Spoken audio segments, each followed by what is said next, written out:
Hi y'all, good morning. Wherever you're watching this at, I hope you're warmer than I am because it is cold in East Tennessee today.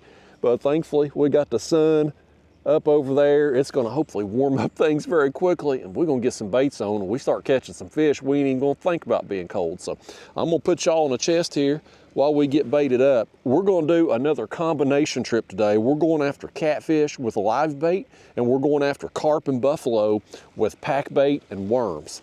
So I'm gonna get our carp baits on here first. I'll show you the rigs, we'll show you the baits, talk about the baits, stuff like that. And then I'll once we get everything out, I'll show you and tell you where we're at, what we're doing, and all that today. Regular viewers are gonna recognize this because my trip yesterday, which should have been my last video, was filmed right here. I had a pretty awesome day. Got a bunch of fish, got busted a catfish on the live bait, got some big carp, got some buffalo. It was a good day. And I said, you know what? I had a good day. I'm coming back. I said, I want to do it again. So I'm going to hit this spot again. Hopefully these fish are still here. We fed them yesterday, obviously, while we were catching them. So hopefully they're going to be already some in this area, maybe still picking off some of the pack bait that we were using there yesterday, maybe. I don't know how long it takes them to eat it all. But anyway, pack bait today. We've got Mandarin oranges, panko breadcrumbs, cream style corn, and orange flavored Jello. I'm gonna put that on the feeder and then a worm on the hook. These are just little red worms from Walmart. And also on the end of this hook, I got a couple pieces of fake corn. So let me put this over in the light so maybe you can get a better look at what it looks like. That pack bait falls off the feeder, creating a chum pile. The carp, buffalo, catfish, other types of fish too come in, and there's a nice juicy worm for them to partake on, and they sure seem to like them worms. Great addition to my carp rigs this year. So we'll get our carp baits out first, then we'll put on our live bait because I don't want my hands being wet no more. Once I get my hands wet from that live bait, I'd like to dry them off and put them down in my hoodie. I am underdressed to be out here today, folks, but it's going to warm up quickly, so I didn't want to overdress this morning. So it's time of year where it's hard to dress yourself appropriately. Got to go in layers today. So here's a look at that feeder, just coil and wire. They're cheap, available on Amazon. I got a link down in the video description. But you pack this breadcrumb mixture, Mandarin oranges, corn, and all that. Use whatever mixture you want, but it packs around that. The coil and spring there kind of hold it in place. You got your hook right off of that, just a few inches below. These are like 4-inch leaders. Look here, oh man, we're already getting hit. I ain't even got I'll be doggone, man. This may be a record for the fastest fish caught in I'm going unedited today, raw and uncut out here, y'all. You're gonna see it all from right now. I literally anchored down the kayak, turned the camera on, and y'all gonna see everything out here this morning. And we can't even get our second line baited, and we've already got the first fish. Boy, this is a good, oh wait a minute, oh, we don't want this. That's old channel cat, we don't want that. That ain't what we after. We ain't never after no channel cats, are we? I ain't anyway, unless I go up to Sandusky Bay or something. Anyway, I'm gonna get us another worm on here. We're gonna cast this one out. That fish is just gonna have to wait. We're gonna get our other baits on here before we fool with him. That is a fast bite though. As I'm slinging the oranges off. I meant to put them, I brought them Mandarin oranges with me yesterday and was gonna mix them in, and I forgot, and I said, well, we'll just do it today. As y'all got your line wrapped around your rod tip there. You still got it wrapped around your rod tip. Lord have mighty, how are we gonna cast this thing out? There we go. We'll get it here directly, folks. I'm in a discombobulated state here first thing. I'm cold. We waiting a little later today to get out than what I would normally like. Just because it's so dang cold, I was trying to let the sun get up and also too just let some of the morning fog burn off so that I can better see my way downriver. And it wasn't quite as foggy today as it was yesterday, but it was enough that I wanted to wait a little while to come out. Couldn't wait too terribly long to come out today because I've got plans this evening. I'll talk about those today on this video. Pretty excited about that. And yeah, we'll get out here. We'll catch us some fish this morning. Have us a good old time. This rig here, it's the same as the others. But this one here, I'll show you in just a second and get this worm on. I'm just running this hook through the worm a couple times. But this one here, instead of the yellow plastic corn, it has got pink plastic corn. And I've talked ad nauseum. I don't think color of that corn makes a bit of difference, but I had bought a bunch of different colors of that plastic corn back a couple years ago when I was experimenting to see if color made a difference. And so we've got it, we're gonna use it. Now let's get rid of our channel cat here. That way we'll cast this one back out. He might at least leave, he's gonna leave us that worm on there. That's a good fish. That's a very courteous channel cat. This might be the nicest channel cat I've ever met. I'm not gonna take back all the bad things I've said about channel cats because of it, but still, very courteous channel cat. Tiny old thing, we ain't counting him. We still gonna consider ourselves skunked for now. I am gonna put on a different worm though, because he's chewed that one up, so we'll put some more pack bait on. Every time we cast out this pack bait, we're just adding more chum to the water, more scent, more stuff for the fish to eat, and you get them kind of drawn in and feeding in an area, and you can really tear them up. And buddy, yesterday we tore them up. We got several fish, once they got biting, got going, we had very little downtime between bites, it seemed like. So I'm hoping for the same kind of action here today. I'm hoping that hitting this spot, I mean, granted, a lot of them fish yesterday that was here got stuck, right? But the fact that there's probably even more fish in here that we didn't stick that got fed because they were eating on the stuff that we had thrown out. Hopefully they're like, oh, this is easy food source. This is something we don't get every day. Let's come back again today and see if there's more. And hopefully, if that happens, we're gonna wear them out today. So I'm gonna put those worms up. We'll get our pack bait out of the way. Now let's get our catfish bait on. And we're gonna throw out, I got these live baits earlier in the week.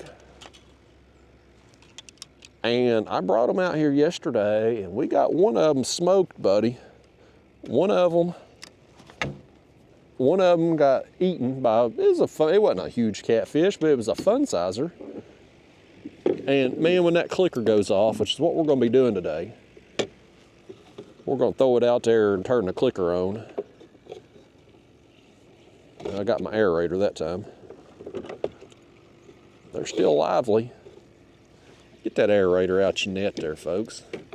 That'll help us. There we go. Bluegill, you've been chosen. Do us proud, buddy. I got a 10-aught size circle hook. We've got it on a Carolina rig. I'm just going to run it through the back. We're going to cast him out. And this creek here that we're in, I've done a fair amount of carp fishing here, and we've caught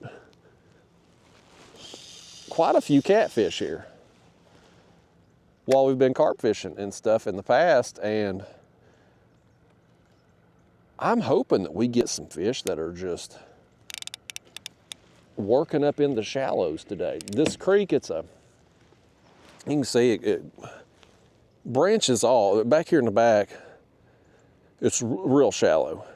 And it comes out here a few feet deep, and it's a gradual increase in depth all the way out, and it goes around the bend out and out to the main channel.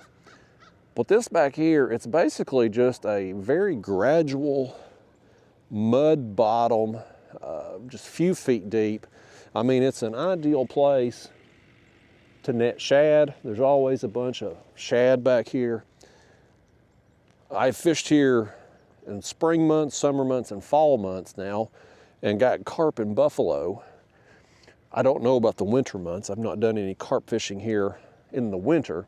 They do drop the water level down here in the winter months, so where we're fishing at now will be dry land, essentially here in about another month when they've lowered the water down, so it would be inaccessible, but you could certainly fish. We could certainly try farther on out with that, maybe you still have some water in it. But we're going to set up here a few hours this morning. Any fish in this area or just working around in this creek, feeding in the mud, any of the grass that's growing there, anything that's coming back to feed on this shad. There's literally shad just flipping as something's nipping on this rod. There's shad flipping all around us here. So there's all kinds of bait in this creek. So I wouldn't be surprised if we got some catfish in here today. I expect we'll get some carp. I hope we get some buffalo. And if we can get the channel cats to leave our baits alone, who knows what we'll pull out of here. Something's been nipping right there. I don't know what that is. That could be a channel cat. It could be a bluegill or something working on our worm. Those are number 6 size hooks on the carp rig, so if a bluegill eats it right, he can get that. I think the hair rig probably prevents us from catching more bluegill that are nipping on our worm because that corn probably gets in the way. A channel cat's got no problem, even a small channel cat, getting the hook and the corn and the worm and everything.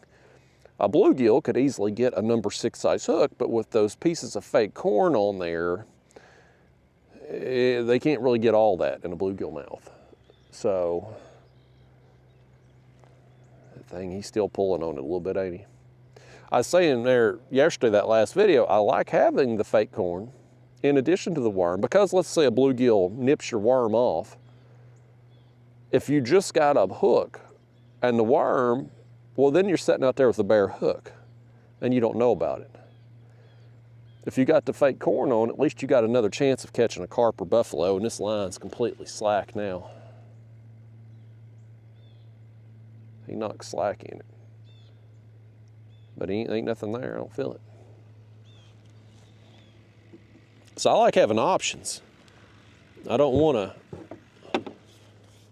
to be sitting out there with a clean hook, because I mean, you can catch fish a lot of ways. You ain't gonna catch them on a bare hook very often. But anyway, y'all, it's turned cold here in the mornings in East Tennessee. And today it's a damp feeling, so it's cold and damp, so it just feels a little more. But give it an hour or so, we're gonna be shedding this sweatshirt. So I'm underdressed for now, but it's gonna be comfortable here in an hour or so, and we're gonna have just, looks like a beautiful day. The sun's coming up back there through the trees. The leaves are turning here. Today is October, let me check my phone. October 25th. So, you know, we're at that time of year where it gets beautiful here in East Tennessee. I was saying I got plans tonight, y'all. Jelly Roll's coming to concert in Knoxville. My girlfriend got me tickets for my birthday a few months ago. And so we're going out celebrating my birthday a few months late tonight at the Jelly Roll concert. So my plan is to fish a few hours out here this morning, try to bust some fish. This is probably going to be my last carp trip of the year because I've got that new kayak. Look, he's back. He's back on it. Let me put you all back in the chest here in case this rod goes down.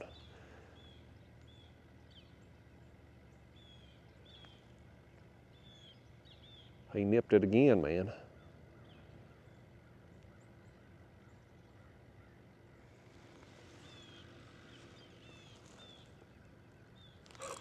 Oh.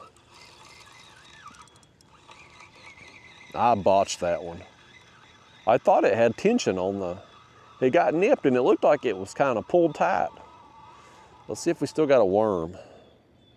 Oh, he got our worm. Well, anyway, I'm planning on fishing a few hours out here this morning. I'm gonna bring y'all with me the whole time. We'll catch some fish, tell some stories. And I'm gonna go home, get ready. The concert starts at 7 tonight, but well, y'all may not, if you ain't from around here, you may not know, but traffic through Knoxville on the interstate is always just a mess anymore.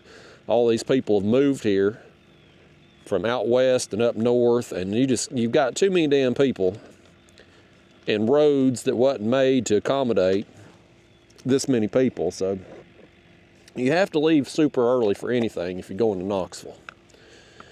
And so we're gonna go up there, get an early dinner, and make sure we got plenty of time to get to the show tonight.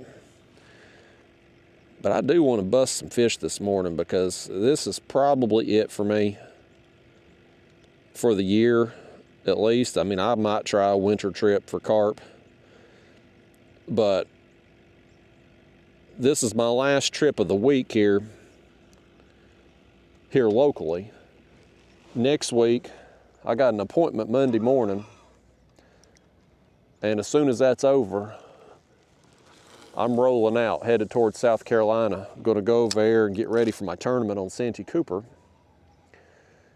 When I get back from that, I'm gonna hopefully get the new kayak that I'll be primarily catfishing out of, which I think is gonna be the Bonafide XTR 130, unless I just find some flaw in it when I finally see it in person. But I'll start getting that kayak ready, which means I'm gonna have to break this one down. And for carp fishing, I find it almost necessary to have a good way to anchor yourself. I got this power pole set up here going off behind my seat and across, and so I've got to take all that off, which ain't hard. I just got U-bolts putting that on, but my wiring going to the power poles, or from the power poles to the battery, I've got going inside the hull. So I've got to pull out those wires and all that. So it'll be a little bit of a chore to do that, get that taken off, and then once I get the new kayak, I'm gonna have to come up with some kind of DIY job to do something similar as this rod's getting. He's got it, I think. He does. Let's catch another one. It ain't running like a carp, is it? I wonder if it ain't another catfish. Hopefully it's a small blue and not a channel if it is. We had some fish yesterday fool us though, didn't we? They'd fight funny, and then you get them up the kayak, you're like, oh, that's a pretty big carp. But they didn't fight like a carp. Now some of them as it warmed up a little bit, we started getting the more traditional carp fights where they would nail it and just run. But in the morning hours when it was real cold still, it's like those carp were a little sluggish. Whatever this is running now. Well, look at him go now. I still don't know what this is. I was assuming a catfish at first, but now the way he's running, I don't know. I don't think this is a cat now. Whatever he is knows he's hooked. Oh, it's a buffalo. We got us another buffalo, y'all. I got 4 of them yesterday. That's why I wanted to come back here. I had so much fun yesterday, I was like, I'm definitely carp fishing today. Well, I mean, plus throwing out our live baits that we got left over for catfish, but I was like, do I want to come back here or do I want to go hit another spot? And we got all these dang buffalo here. And so I said, I want to come back here and try to catch more of them because I have a unhealthy fascination with buffalo. Let me get my net. And the fact that we got 4 of them yesterday was just pretty incredible, I thought. And so I said, I want to try to get them again today. And well, here we are. Second bite. Well, second fish hooked up, I should say. And we got us one, man. Nice. Y'all, that's awesome. We're back on them. Get this out of the way. We are back on them again today, buddy. What's he done here? Has he got... He ran the hook through his lip and he's caught the... Okay, there we go. He caught the net with it. That's a talented fish to be able to hook himself and the net both. That was on the pink corn rig. Here, y'all set up here a minute. We ain't gonna get a good picture with the sun behind us, but that'll be okay. Most important thing is making this buffalo's dreams come true here, getting him on camera. Nice. Not a very big one, but it's a buffalo, y'all. Trash fish to most people, but not to me. I like them. I don't know why I like them, but I like them. Oh, I gotta let you go, buffalo. I gotta let you go. We've got another one on right here, y'all. We got another one on. Well, I said we got something on over here. He hit it. There he is, we caught up with him. Oh man, we're off to a great start. This is why I wanted to come back today. I've struggled this week trying to do anything with catfish. I can't hardly get bait. I can't hardly get a catfish to bite. But yesterday I said, you know what, I'm gonna come try the carp. And we tore them up, had an awesome day. Still ended up getting a cat on the live bait, this combination trip stuff. And I said, let's just do it again today. Oh, it's another one. It's another buffalo. That's, I'm spitting everywhere. I'm spewing my words literally, folks. We got another, it's the second buffalo. We got some of them working through right here. Oh man. Back-to-back buffaloes. We got to get some more baits out. We've still got that one. We've still got the other line out. I think this one's a little bigger right here. He's wound up. Tell you buffalo to calm down there, folks. Tell him to calm down for me. He won't listen to me. He don't like me. These buffalo don't like me the same way I like them. Oh man, y'all, that's 2 of them. 2 of them back to back, buddy. Hey, he just unhooked himself. How about that? That's nice. He's got our hook right there in the net, but that's fine. Y'all sit back up here. Nice, man. Oh, no. He didn't want to be on camera, did he? We gotta sort this mess out, folks. Let me get to net undone from the hook, or the hook undone from the net, whatever you want to say about it. Dang. We got to get some more baits out.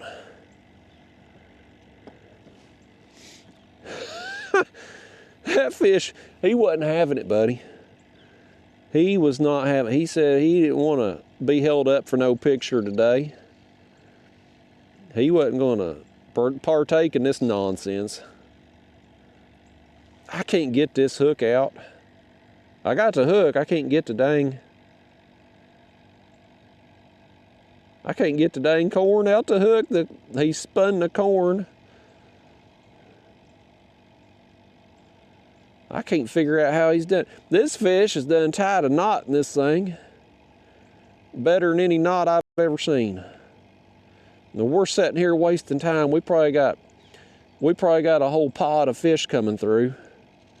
And can't catch a nary one of them because we sitting here fiddling with it. Okay, there come one piece of it.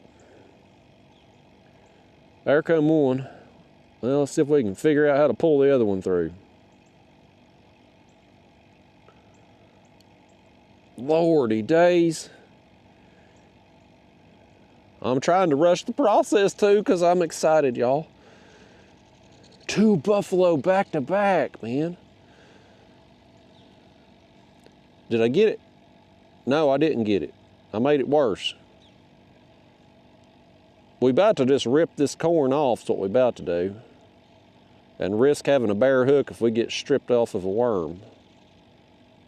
That's what we about to do, y'all. This is taking too dang long. Would y'all come through that screen and help me, would you? Would you help me, please? I can't get it. My fingers are cold, they ain't working right. I wonder if I couldn't just cut my net.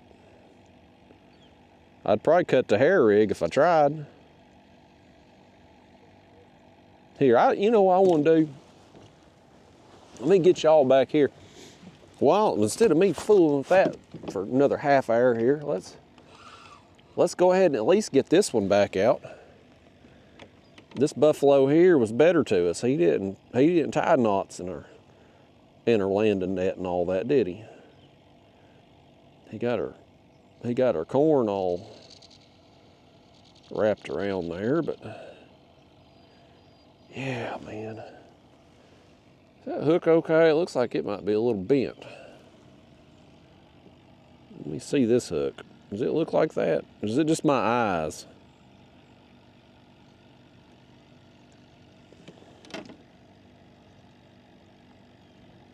No, it must just be my eyes. I thought I might have bent that thing or something. Let's do that again. I want to catch some more buffalo today. I thought them buffalo fights so funny. Like that one there, I thought was probably another cat. And then all of a sudden it just took off. Like it just waited around and then it's like, oh, okay, I'm hooked. I better run. So off it goes. We're gonna have some fun this morning. We're already getting bit like this first thing. This creek here actually is where I caught my PB buffalo a few years ago, and that video's on my channel. It's a big one. I don't know how much it weighs, but you can tell like it's way bigger than any other one I've ever caught.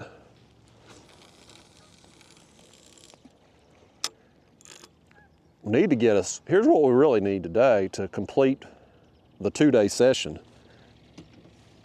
We really need a mirror carp today. That would be the bee's knees, man. I think I've caught 2 mirror carp all year. Like I just haven't caught them this year. Now I never get a bunch of them, but the last 2 or 3 years I've at least gotten a few more per year, it seems like, but not this year. Just been and I've done more carp fishing this year than I have in years past, in the last few years, but it just didn't pan out this year for the mirror carp.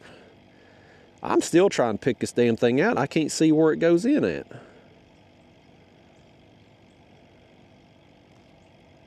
We're about to just pull that thing off, so we're about to do.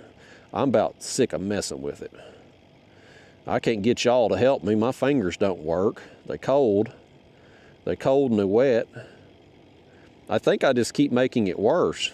I think I just keep going around the wrong way. I think instead of untying it, I'm tying it up. Here. Let's just, oh, did it just, what'd I do? No. Can I take my hair stop off? Could I do that at least? Salvage that?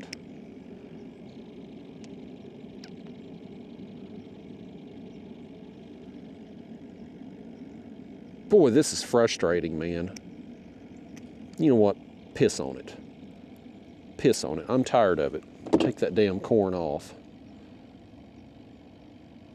Oh, well, we pulled the corn over the hair stop, so at least we got one piece. How about that? We got one piece on there. Okay.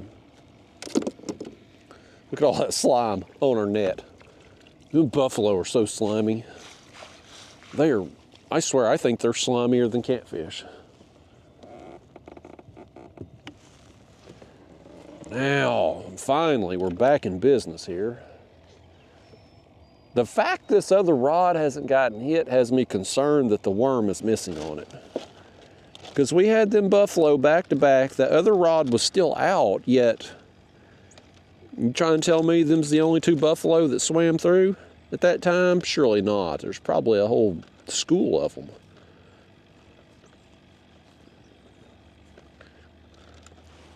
Oh, I'm choking. I'm choking on my own spit. I was saying it and spraying it there, trying to talk to you as I was reeling in that buffalo. I'm choking to death on it. My nose is running because it's so dang cold this morning. Here in a few weeks, my body will be adapted to this cold. But right now it still feels extra cold. It's like a shock to the system. When I was down there in Louisiana, it was 90 degrees, and I get home, and now all of a sudden we got morning temperatures in the high 30s, and it's like, what the hell? My body don't get it. My body's like, what are you doing to me, Justin? I just want to see if this has still got a worm on it. It don't. Something had got our worm. I'm glad we checked that.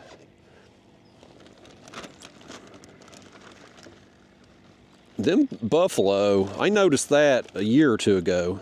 My PB buffalo actually came on a worm. Like, they seem to like worms.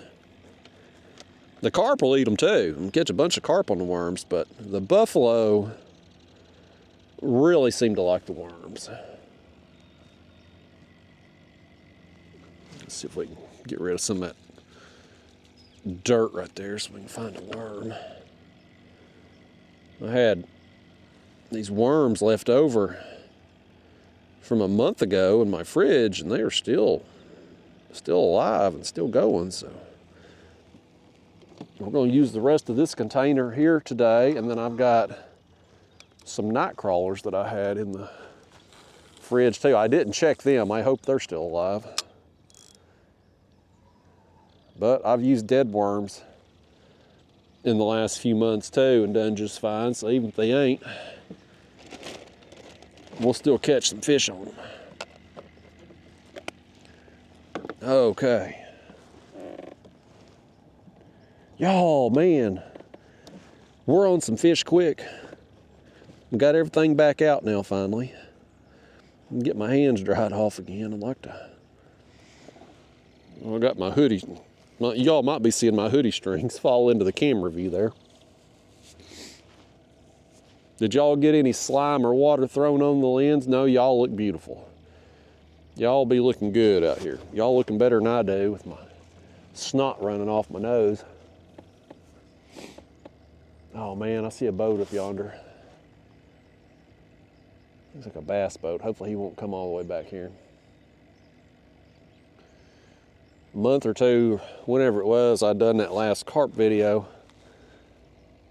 I jinxed it. I was talking about how I never saw any boats when I was carp fishing, and I'll be damned if a boat didn't run right over my lines. And so I've learned I better just not say anything because I'll jinx it. Yesterday we had a woman come through in a paddle kayak, but she was courteous at least. She paddled behind me. She went back there. I don't know what the hell she looked at, and then come back out, went behind me again. So she didn't do anything to cross my lines or spook any fish or anything. She was kind of working along the shoreline, so she was courteous, but a lot of these boats and stuff ain't. I don't like when you're in shallow water I think it can spook the fish a little more. If you're going over the top of fish in deep water, that ain't as big a deal. But you know, if we're less than 5 feet deep and a motor that's a foot or so down in the water goes right over the top of them, you're going to spook them. And it takes a while to get them to come back. They will come back, but it takes a little while. And every time I've had a boat go over right in front of me when I've been catching fish, it's messed it up. So hopefully we're not going to see anybody. It is a Friday when I'm filming this, so it's going to be a busier boat traffic day, especially on a pretty day like this. I would imagine some people probably going to be out, maybe take a long weekend or something.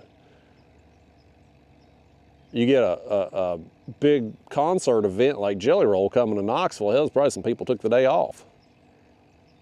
We don't get a lot of big events around here. This is going to be the first concert I've went to since, well, I went to see Winona last year. I can't remember when Winona came. November or December last year. This will certainly be a lot bigger show than that. This is at the basketball arena. We got nosebleed seats. We ain't sitting anywhere close. But fortunately, Jelly Roll's a pretty big fella, so you can see him a good long ways away. We ain't gonna need binoculars. But this will be the first concert I've went to all year, and I'm not a big concert goer anyway. I mean, I like music, obviously. I listen to the radio and things like that, but I'm not a music connoisseur. I'm not following a band all over the country or anything. I don't keep up with new album release dates. I'm not that into it. But if a big person I like comes to town, I will. If tickets are reasonable, I usually try to go. And seen Winona, saw the Goo Goo Dolls in Knoxville a few years ago. Something's working this left rod over here. Our line is slack. Our line is going slack. I'm gonna stand up. Let me just reel down, see if there's anything on there. I'm gonna jerk his hook plumb through his jaw if I feel him something. He's just tapping it right now. I think that's a bluegill or something.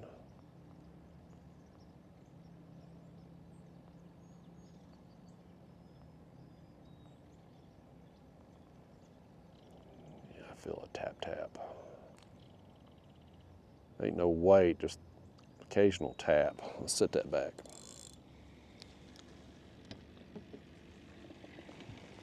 Come on. Every time I move in this kayak, one of y'all, you move, and these poles come undone. But yeah, y'all, that's tonight's plan.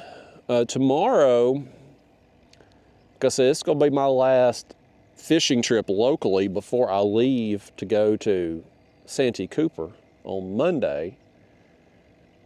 But I got some stuff to do around the house here. So today I've got some deliveries coming. I'm trying to build a camera mount for my new Hobie Lynx kayak. And I'm having to build one, and man, you give me some ram balls, PVC, zip ties, and duct tape, and I can DIY something. So I'd got it's called a wedge mount ram ball, and it goes down into the sail mast of a Hobie kayak. So that Hobie Lynx has a sail mast. This one here, this is a Hobie Pro Angler. Let me get my bait bucket out of the way. You see that hole right there? Hobie makes a sail kit. You can turn these things into sailboats. I don't know anybody who does, but they make it for that. Well, there's a ram ball that you can put down in that hole and tighten it down, and it wedges it in place, makes it secure. So I've got one of those, and then I've gotten another ram ball with a male thread a bolt basically coming out of it. And I'm going to attach that to the end cap of a piece of PVC. Then I can take a piece of PVC, cut it whatever length I need to get it at a ideal level for being able to hold up a fish, and like that one there, you know, be able to hold it up in front of the seat there and have it adequate height. And then I've got the, I forget what that piece is called, but it basically connects the two ram balls together. It's like a joint you put around the two ram balls, and you can articulate it however you want to. So I'm going to use that sail mast hole, at least try to anyway, for a camera mount. And then I'll be able to just push it down when I'm transporting the kayak, and then when I get to the water, be able to just raise it right up, and then be able to take my camera from my chest, stick it in there, just like I do with this one. So I had to order those pieces there. I got them on eBay because it seems like ram balls on eBay are way cheaper than getting them either at your local tackle shops that have them or Amazon. They're just, for whatever reason, you find them cheaper on eBay. So that's the route I went. But anyway, they're supposed to be delivered today.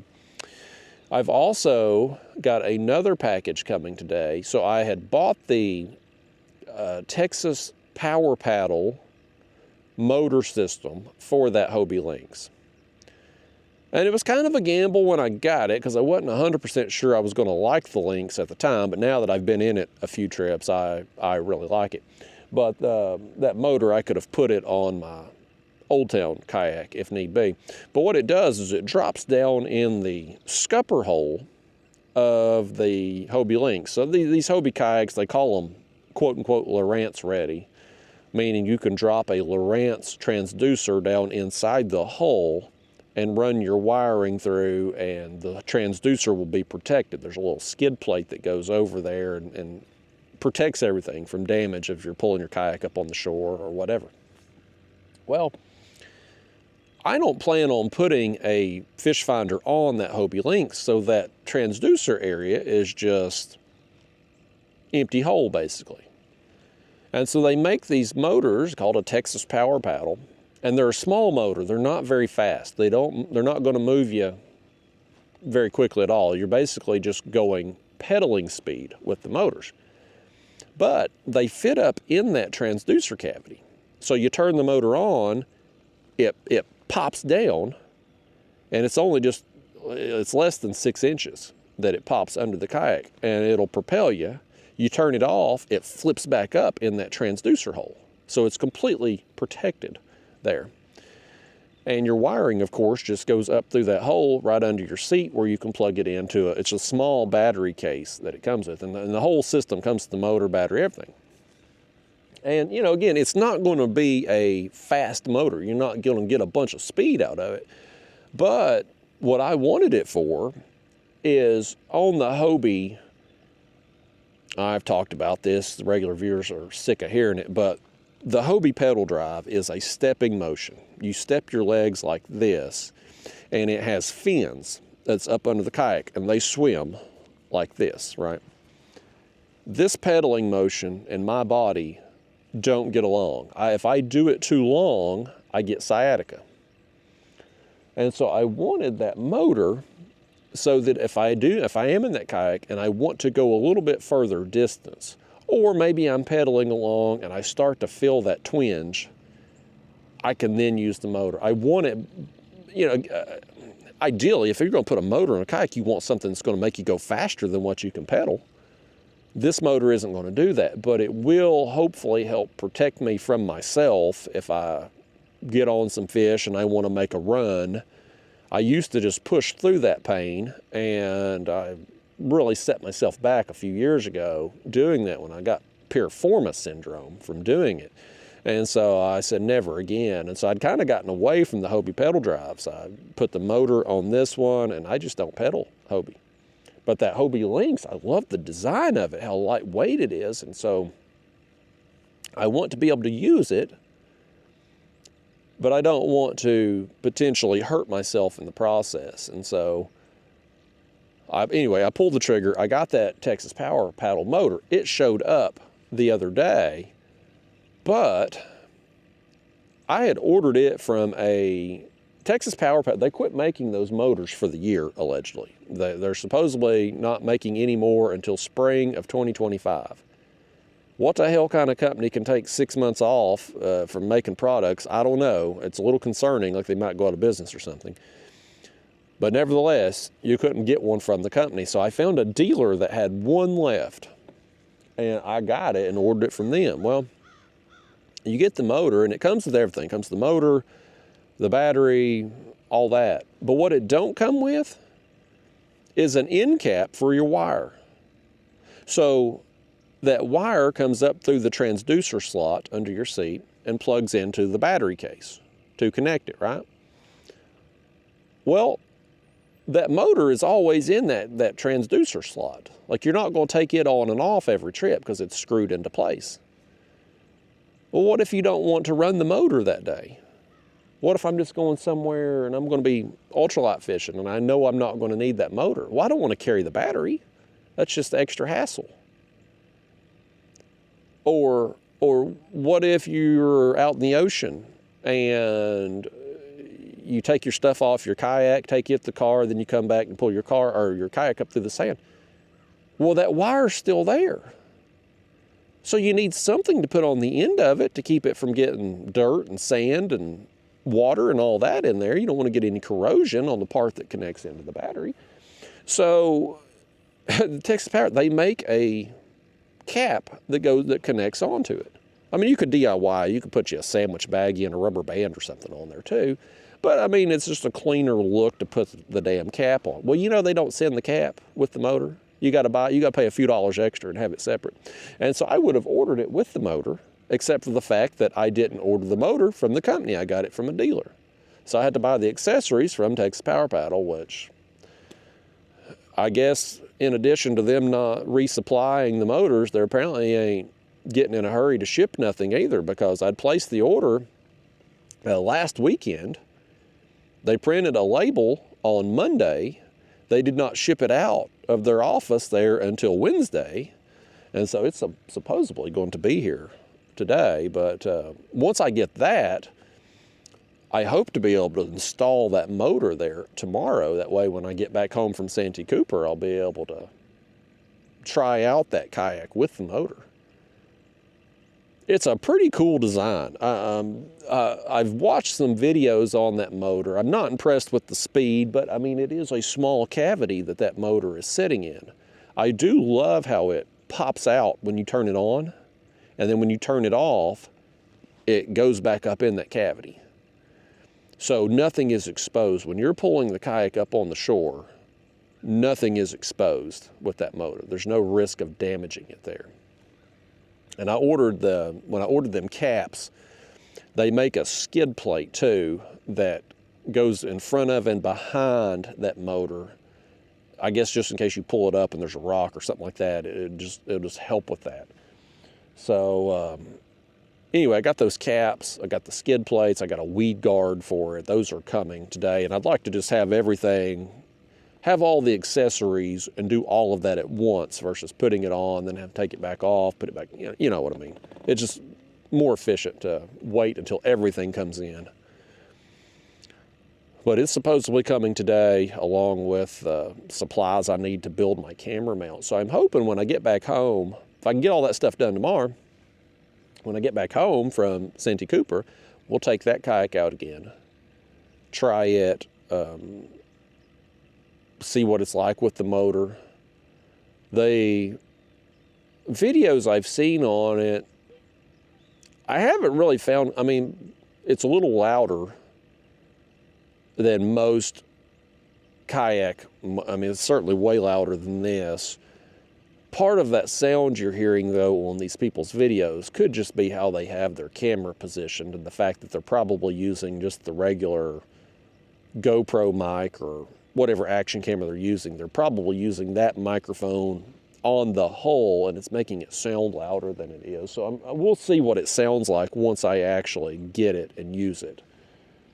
But I haven't seen anybody have any real complaints with it.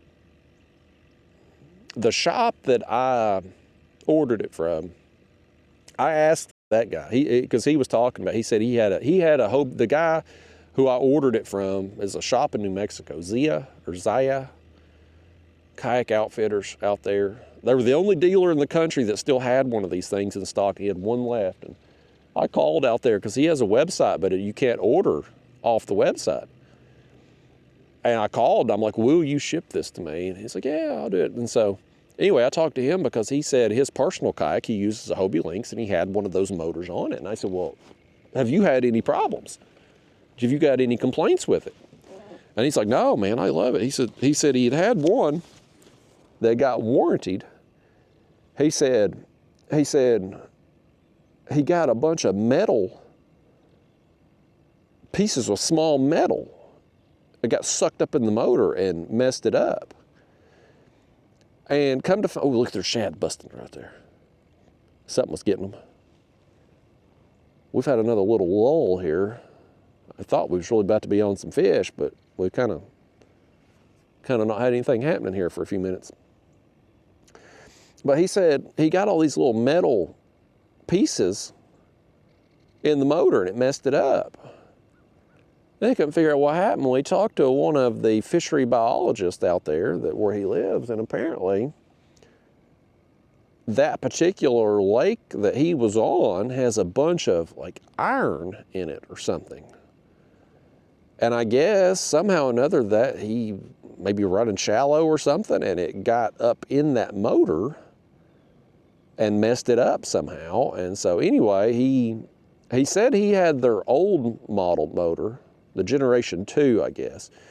And what they have now is a Generation 3, they call it. He said when they warranted his other motor, the Generation 2, they gave him a Generation 3, and he's not had any issues even at that same lake.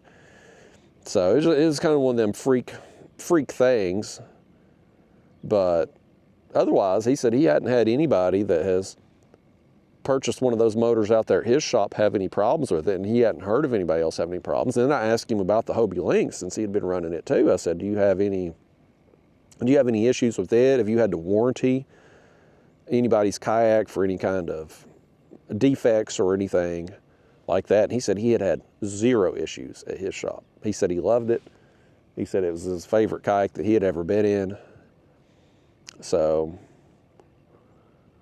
I'm feeling a little better about it. I had my concerns with the Hobie Lynx because of, well, everything I mentioned there a couple videos ago when I filmed my first trip in it. Well, I had been in it a couple times, but my first actual video that I got in that kayak, I talked about those concerns. But the more I'm in it, the less fear I have with those concerns. And I did see a video, I forget what dealer it was some Hobie dealer. They took a Hobie Lynx and just destroyed it. Like they were picking it up, smashing it on the ground, dragging it all over the asphalt, getting up in the back of their truck, throwing it in the air as far as they could, letting it hit the ground. Like they were purposely trying to tear it up on video to show you that it's more durable than what people are giving it credit for. But with that said, I have seen a bunch of social media posts that people have damaged the hull. And they've gotten gouges and had to repair cracks in it and things like that. So it's definitely more fragile than a typical roto-molded plastic kayak. That is for sure. You do have to you got to treat it a little bit more gentle than what you're going to do a kayak like this. You know, this kayak here, when I get back to the launch today, I used a boat ramp, an actual concrete boat ramp. So I'm going to run this thing up on that concrete to get out. And I've had, this kayak's old. This is 5 years old now. Well, I've had it 5 years. It's actually 7 years old. It's a 2017 model. I bought it used in 2019. But I've had to add plastic to the keel of this because it was getting worn down from the concrete. But easy to do. You just take some scrap plastic and a heat gun you heat up your kayak until it gets a little bit shiny. Then you start heating that plastic up, get it shiny, get it pliable, take either a wooden dowel or something and just smooth it on there on your kayak. And when the kayak plastic cools and the scrap plastic you're putting on, when they cool, they bond together. And so you can build it up real easily. They make keel guards and stuff that you can stick on, but I use this kayak so much. If I got the keel guard, I'd be buying a new one and going through the hassle of putting it on all the time. I'd rather just use the scrap plastic, build it up really good, and then only do that once every year or two. Because them keel guards they sell are just super thin. They don't. And I did buy one of those pre-made ones for the links and stick on, because I'm going to be so much more gentle with it. It's going to last a lot longer, certainly. But I did want some protection for it. But that Lynx, man, it's a cool platform. It really feels different when you're out there on the water with it. It's like you're floating on the water. This kayak is so heavy, you're in the water. The Lynx, you're on the water. I know that's going to be difficult to understand when I say that. It's one of the things you'd have to, if you sat on the Lynx, I think it would click, like you would understand what I'm trying to say, but just, if you've not been in one, I certainly, if I hadn't been in one and somebody was telling me what I just told you, I wouldn't understand what the hell they were talking about. So I certainly don't expect you to, but it's just a different feeling. And man, when I take that thing to the beach here at the end of next month, like I'm gonna be getting towed around, man. And so that was another thing with getting the motor. Like if I hook into a shark and I get pulled out 2 or 3 miles from where I launch, which, I mean, that's not uncommon. You hook in something big there in the ocean, it might take you a couple hours.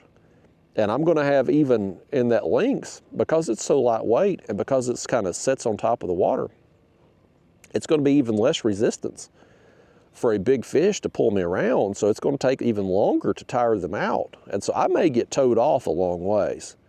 Like that's a possibility. And I don't wanna have to pedal that distance and potentially give myself that sciatic pain. I can just turn on that motor and I can either pedal with the motor and get more speed, use it like a pedal assist, like an electric bike type thing, or use the motor exclusively to get myself back. And that's the big thing too of why I wanted to get the weed guard with it, because out there in the ocean, and I don't know if it's just the time of year thing or if it's always like that down there in the Keys, but there's a lot of seaweed. The last 2 years that I've been down there, there's been a ton of seaweed. And so I'm fearful that you get some seaweed wrapped up in that prop and it's up under the kayak, you can't do anything about it until you get back to shore. So I wanted to try to protect it as much as I can, and apparently that weed guard's supposed to be helpful. And if I see a patch of seaweed or whatever it is out there floating around, I'll certainly turn the motor off before I get pulled into it. That'll kind of help the cause a little bit. One thing that I am probably going to take off of the Lynx that I've put on, I put the power pole mount on. So these power poles, I'll show you here on this kayak. So you've got your power pole motor system here that drives these stakes down into the mud, right? Your motor connects on to this base. So I can pull this, what do you call these things? Thumb bolts, thumb screws. Anyway, you pop this out, twist it off, you can take this whole piece off. but this stays on. So you don't have all you got on the base. I've put one of these on the links, thinking that I may use the power pole on it. But I've got one of those stand-up paddleboard leash adapters coming. Got 2 of them coming. I'm hopefully going to be able to put a cleat on that thing and be able to use like an actual anchor. If I can do that, if I can anchor the kayak safely, then I won't need the power pole, which means I could take that base of it off. And, you know, is that a big deal? No, not really. But the links is such limited space because it's an 11-foot kayak. There's no internal storage. If you take this out there, you've got the anchor pole, you've got this, and you've got a battery that you've got to hook it to power it, right? So that's just extra pieces that you got to take on a kayak that I would ideally like to keep very simple. Keep the rigging, keep everything very minimal is my goal with it. So I don't want to put a graph on it. I'm mainly going to be using that kayak places like the ocean because it's so lightweight, 40-something pounds, easy to drag through the sand. I'm going to use it there, obviously. That's my number one motivation for getting it, especially getting it now ahead of this beach trip. That's the number one thing I want it for. The other thing I want it for is to be able to put in places that are not necessarily easy to get into with a heavier kayak. Maybe places that don't have a boat ramp. Places that you've got to go through some mud or go a good long distance from your car to get to the water. Places like that where you maybe don't want to necessarily drag a heavy kayak. This is going to be perfect for that. Other situations, I've got a creek that I want to fish. I can launch that lynx in the actual creek. Whereas to get this kayak in that creek, I have to launch at a boat ramp way downriver, make a super long run to get up to that creek. It'll save a ton of time. And so I'm hoping places like that, it's going to open up more fishing opportunities. And so, and two,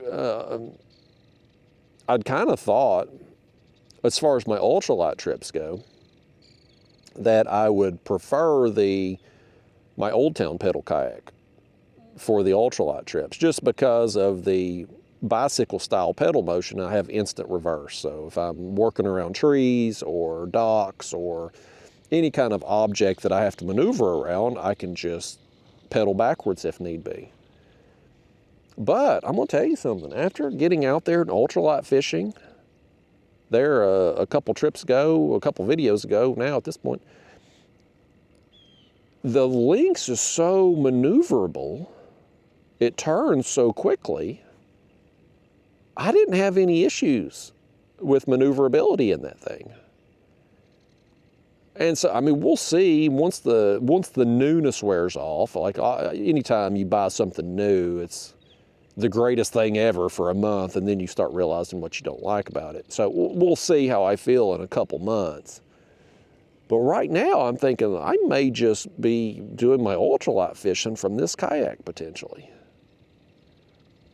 So I mean, my Old Town kayak, it's the Big Water 132 PDL.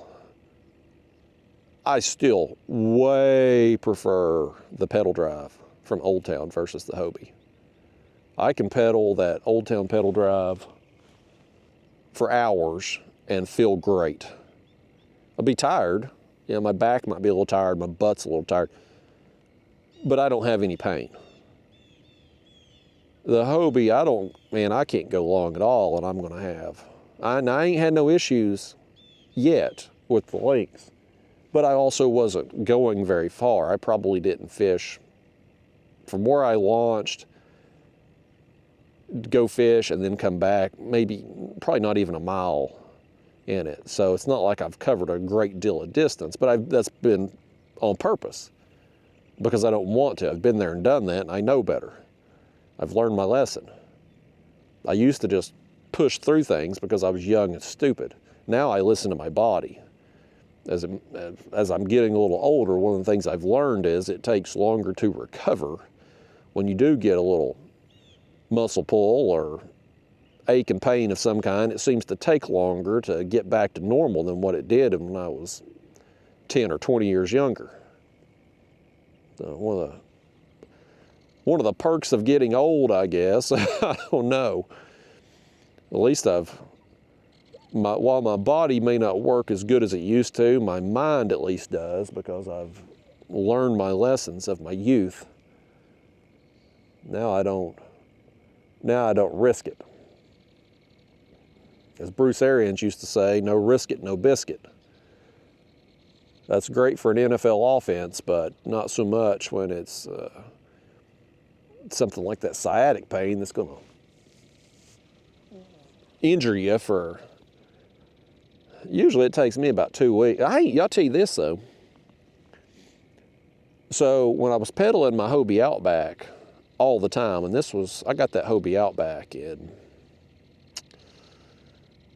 I think 2015 or 2016. And I had it up until I got this one in 2019. But I'd got piriformis syndrome there in I think 2017 or 2018. And I mentioned there, that piriformis syndrome, there's a muscle in your butt, a small muscle called the piriformis muscle. And it goes right over the top of the sciatic nerve. And if you overwork that muscle, it becomes inflamed, which then puts pressure on the sciatic nerve, causing sciatic pain. The sciatic nerve becoming inflamed then irritates the muscle, which causes it to continue to be inflamed. And so you just have constant irritation back and forth, and it takes forever. It took me over 6 months to get over it. It's awful. You get a spasm in the muscle. Pain, the sciatic pain would go from my butt all the way down to my calf. It was awful. But what was happening, I'd be out there pedaling and going a long distance there in that Hobie Outback.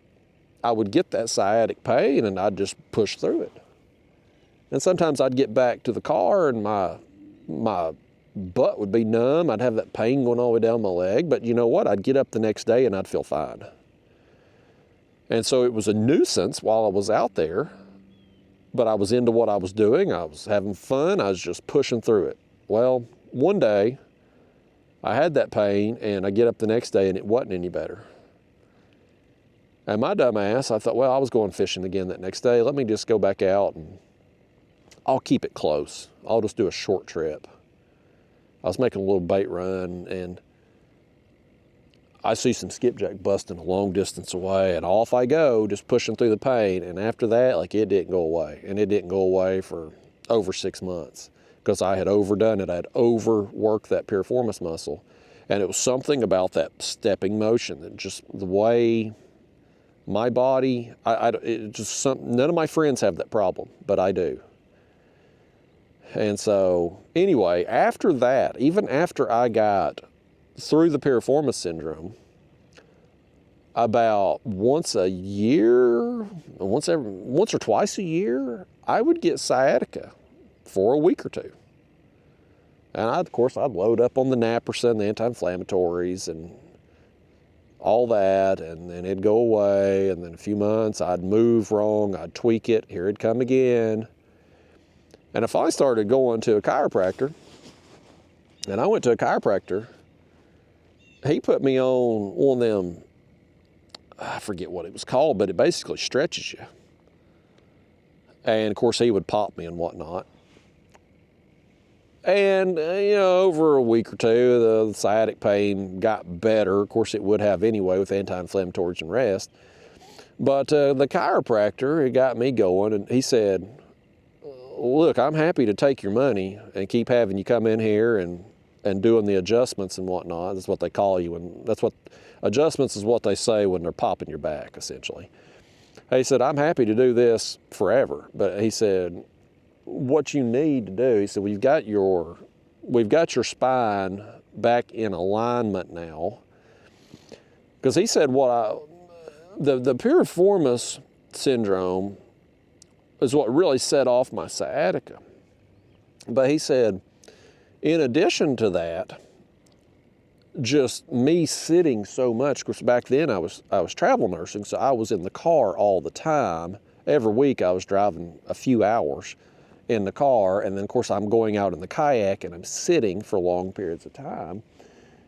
And I have poor posture, and he said over the course of time, one of my vertebrae there just kind of got just off a little bit, and it was going to put pressure on that. And so then when I move or I'd bend funny, boom, I hit it. And so anyway, a little bit of time stretching me out there, doing the adjustments. Things look good as far as vertebrae, but he said, you can keep coming in here every week. I can take your money, or what you need to do is you need to work on your core strength. And these abdominal exercises and whatnot he wanted me to do.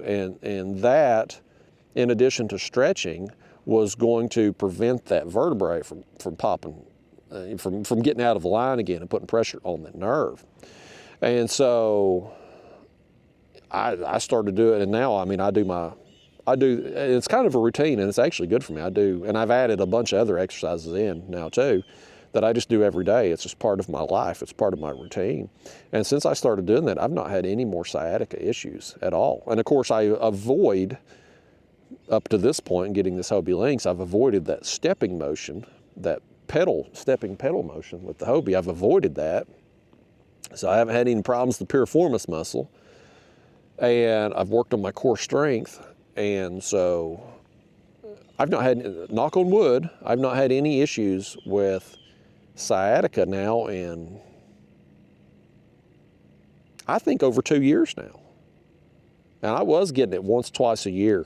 I would get it. So most of them, I give the chiropractor, some people believe in them and some people don't. I don't believe a chiropractor can adjust your spine and fix your allergies. Right? Like they claim if your spine's not in a line, it causes all these malfunctions. I don't believe that. But I do believe if there are situations, especially if it's something like sciatica or, musculoskeletal back pain, something like that, yes, chiropractors can be beneficial in those situations. And so most of the time, though, you go to a chiropractor and they want to see you 3 times a week for the rest of your life type situation. And this chiropractor I went to, I felt like he was very upfront and honest. He's like, your situation is one that we can actually fix. We can fix it quickly.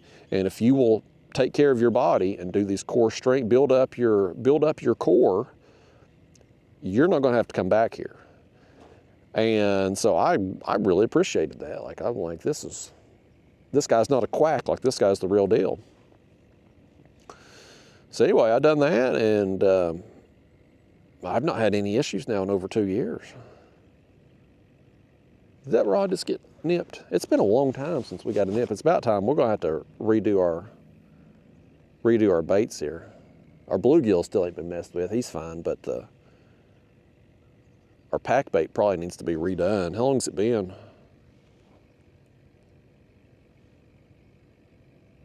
I think that one got tapped. Let's do these other. Let's just go ahead and put on some more pack bait. I thought it was really about to turn on. I thought we were going to just tear them up. Oh, hell, we've got a fish on here. Look at that. Well, that's why that one ain't getting eat. We've got a bluegill on it. I didn't even know. He managed to get that hook. Tiny bluegill. He got him a worm. I ain't even going to put him, we got bluegill in that bucket anyway, but he'd be too small. He wouldn't survive the catfish hook to impale him. Get that undone. Daggone bluegill. I wonder if the hell some of these others out here ain't got something on them too. That's why they ain't getting hit. Dadgummit.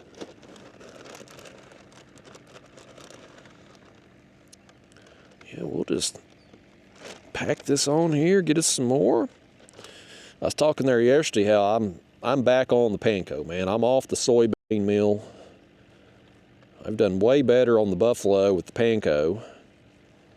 Of course, the carp, got them on both. I don't really care about the flavor of Jell-O. I've tried a bunch of different fruits, bananas, mangoes, pineapple. We got oranges in there today. Like, it just don't really seem to matter about the fruit. It seems to just be something about the panko that just the buffalo seem to prefer over the soybean meal, in my experience. Everybody told me use soybean meal for the buffalo, and it just did not work out for me. I did not let it sour, and some people said I did need to let it sour, but who the hell has time for that? I don't want to mix up my bait a week in advance and let it rot before I go use it. I want to mix it up. Like this here, I mixed up last night. Because I knew I was coming out here this morning. I'll just go ahead and have it ready to go. And I couldn't have mixed up bait last week and let it sour, because how the hell would I know if I wanted to fish today or not? You know, I just don't, I'm not going to do that. This worm's gone. So we've been robbed, apparently. This could be part of our malfunction here, people. We've been a good long while without getting bit. We may have had some, my guess, probably bluegill strip our hooks. We didn't. I'm going to jinx it by saying it. I shouldn't say it. I'm going to say it anyway. We didn't have any problems with turtles yesterday. I think maybe these cooler temperatures have maybe reduced the number of turtles, or at least the turtle activity.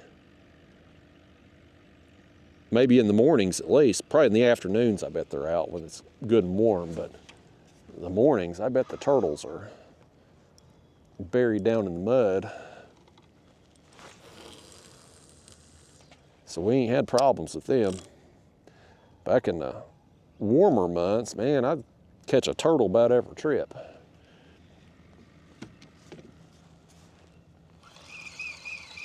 Anybody want to bet me a shiny nickel we ain't got a worm on this hook either?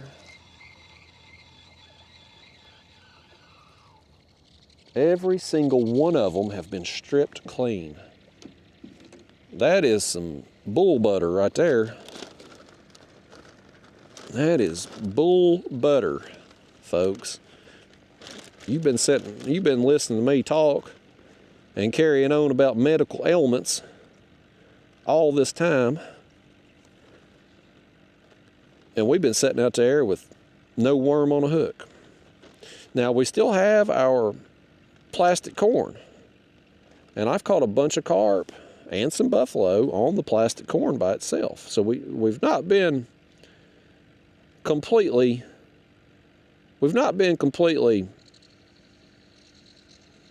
bare hooked, I guess you'd say. Like we've had an opportunity out there to catch some fish, but the worms, man, the worms they seal the deal.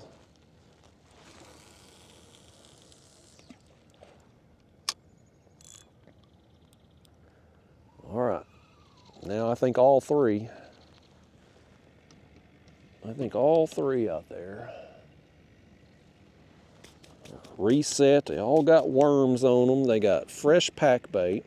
Our bluegill still ain't been messed with, so there ain't no reason to reel him in right now. We just leave him be until something gets him, and hopefully something will.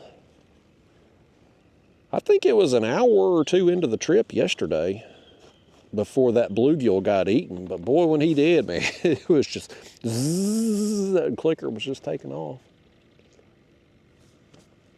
I hope this bass boat guy don't come all the way down here. He's over here in this little pocket. You probably can't see him there for that tree, but I hope he don't come all the way back here. I fear he might, because I keep seeing these shad getting run by something. They're all over right here in front of us. I hope he don't. There's other, he's in a boat, man. He can go hit some other creeks.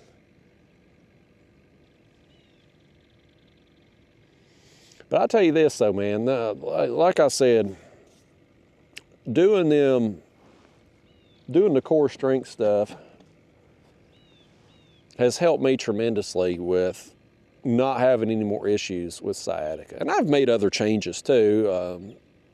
Now, I'm doing this YouTube crap for a job, so I'm not traveling long periods of time in a car like I was when I was travel nursing. And every week, man, I was spending hours in a car going to and from whatever city I would work a 6 on 8 off schedule. So I would drive from home to whatever state I was working in, work 6 days, and then I'd drive back home. And so basically every week I was spending time in the car for long periods of time, and then you get out in the kayak and I'd spend long periods of time. So I'm not doing the travel nursing now.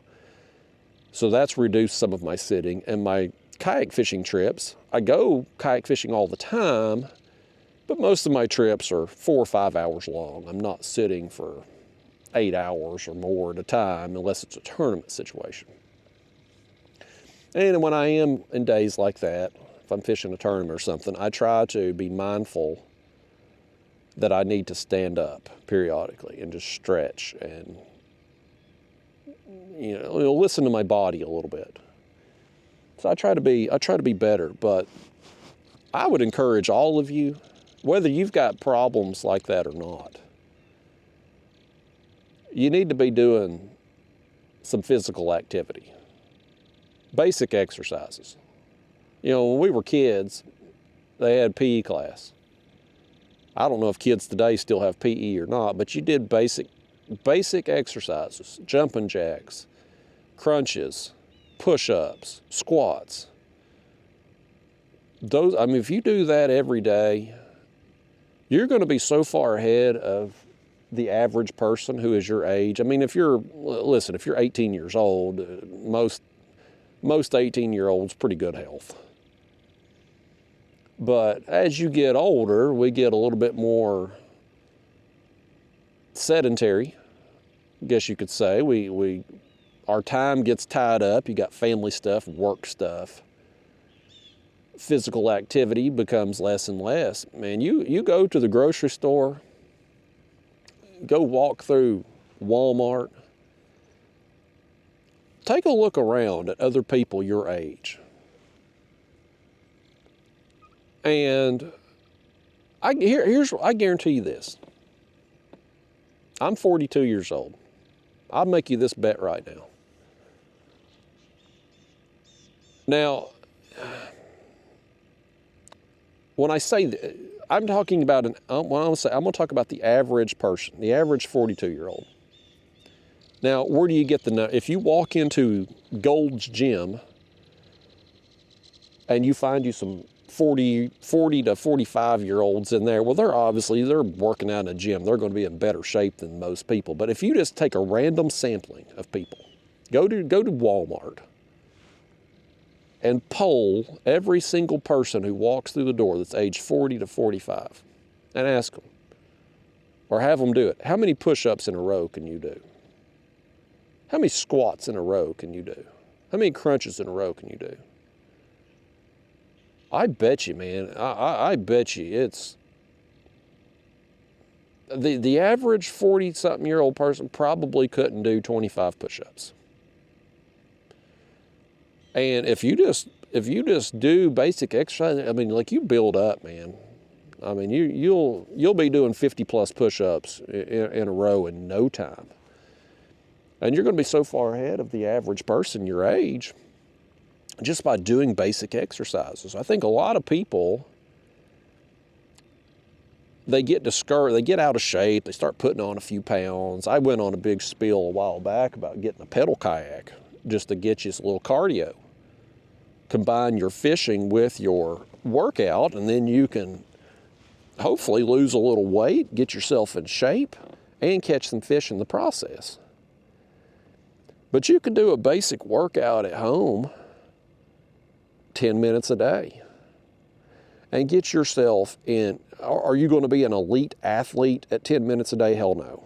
You're not going to be running marathons at it, okay? But that doesn't matter.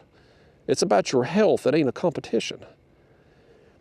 But looking at it from a competition standpoint, if you want to, just comparing yourself to others, if you just do basic exercises, treat it like a school PE class, do as many push-ups as you can do consecutively, do as many crunches as you can do consecutively, as many squats, and you keep doing that every day, and every day you're going to, week after week, month after month, you're going to get stronger and better.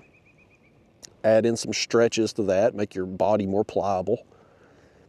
You're going to feel better, you're going to tone up, you're going to look better, and I'm telling you, the average person putting on a few pounds, they get a little out of shape, they think, okay, I'm going to join the gym. January, February, gyms just, memberships explode, right? Everybody's joining the gym. This is their year. New year, new me. Then they miss a few days. Life happens. They don't go. They get off schedule with it and they quit. They're done. And then they get discouraged, which then causes them to lose hope, which then like, well, I'm just going to eat some more sugar and corn syrup type foods, and they put on more weight, and then it's a cycle. It's a cycle. It's a downward cycle. But when you're doing just basic calisthenic exercise type stuff, you can do that at home. You can do that in your living room. You don't need to go to a gym. Everybody, I don't care how busy you are, you've got an extra 10 minutes. You've got an extra 10, 15 minutes a day. And if you make it a priority, man, you're just going to feel better. You're just going to feel better, you're going to look better, and you're going to be so much better off than most of the people your age, and without going to a gym. Now, if you can go to a gym, if you can get on a better workout program, great, good for you, but most people can't or won't. Most people, life happens. To go to a gym, you got to take time out of your day, man. You got to go leave your house or get off work, drive out of your way, go to the gym, go in there, work out, drive home. You're going to spend an extra hour a day or more doing that. A lot of people maybe don't have that. Or maybe you don't have a 24-hour gym in your area and your schedule's a little off or whatever, your work schedule, life schedule, whatever, and you can't easily work it in. Well, man, if you're working out at the house, you don't need weights. You don't need a gym membership. It doesn't cost you anything. And you just need a few minutes a day, which everybody, I don't care how busy you are, everybody can work in 10 minutes. And if your life is that damn hectic, if you're that busy, you're just constantly on the go, well, you know what? You need to take 10, 15 minutes a day to do some exercises just to blow off some steam, just to reduce the stress a little bit. You need to.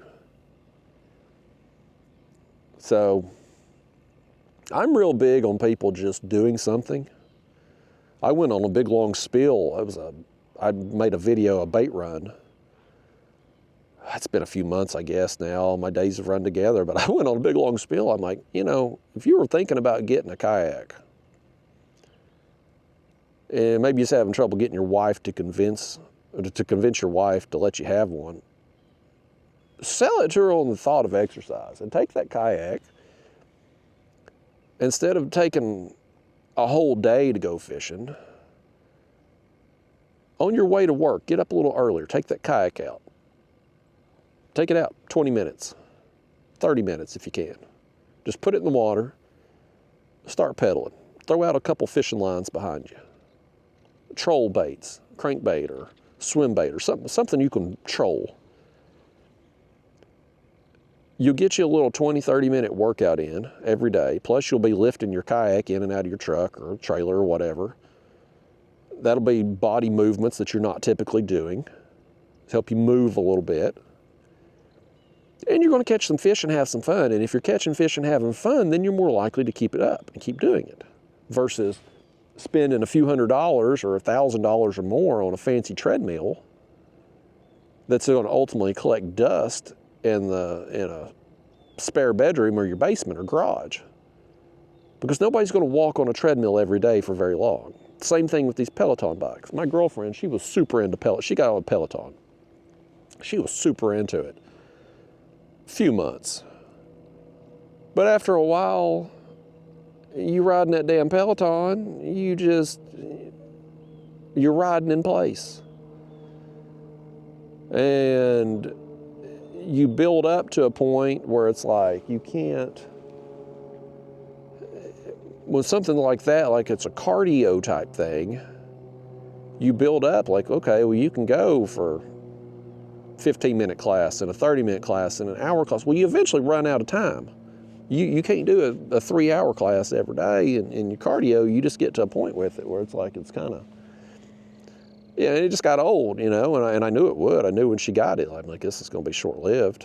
Because it is with everybody. It's not just her, it's with everybody. Everybody buys this gym equipment and it ends up sitting in their house. And why the hell anybody would buy new gym equipment? It's beyond me, because you can get on Marketplace or Craigslist, whatever, and people practically give it away just to get it out of their house, because it just become an eyesore. That was a big splash over there on the other bank. But when it comes to exercises, you know, body weight exercises, like, you know, you can,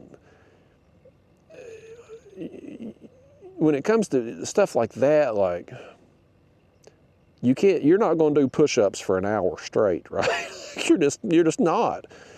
So you're going to be able to get a good workout in and be able to do it quickly. So, and it's something, it's something to do to get your body moving, build some strength, and it's so beneficial. It's so beneficial, it takes virtually no time, and you do it long, I promise you right now, pick you out like 5 basic exercises and do it every day for a month. And I know people's going to say, well, Justin, you need to take breaks. No, you really don't. Not on functional strength type stuff. You really don't need, I never take a break. I mean, I do it every day. Some days you may be a little bit more sore than others if you really push it hard, but like, you don't need, it's not like if you're going to the gym and you're lifting weights, you're lifting heavy weights, you're tearing that muscle so that it can build and grow back, you know, grow strong, grow bigger, right? Like, that's what you're doing when you're lifting weights. So you need rest, because rest is very important in growing muscle. But when it comes to just functional strength, you don't need it. You don't need it. It's no different than a farmer out here doing chores around the farm 7 days a week. Like, they're doing exercises, kind of, you know, they're working muscles, but they're doing it every day. It's functional strength. But I promise you do 30 consecutive days, man, do 60 consecutive days, you're going to feel better, look better, life's going to be better. In my situation, again, I took something like sciatica that I was just periodically getting once, twice a year, and have eliminated it.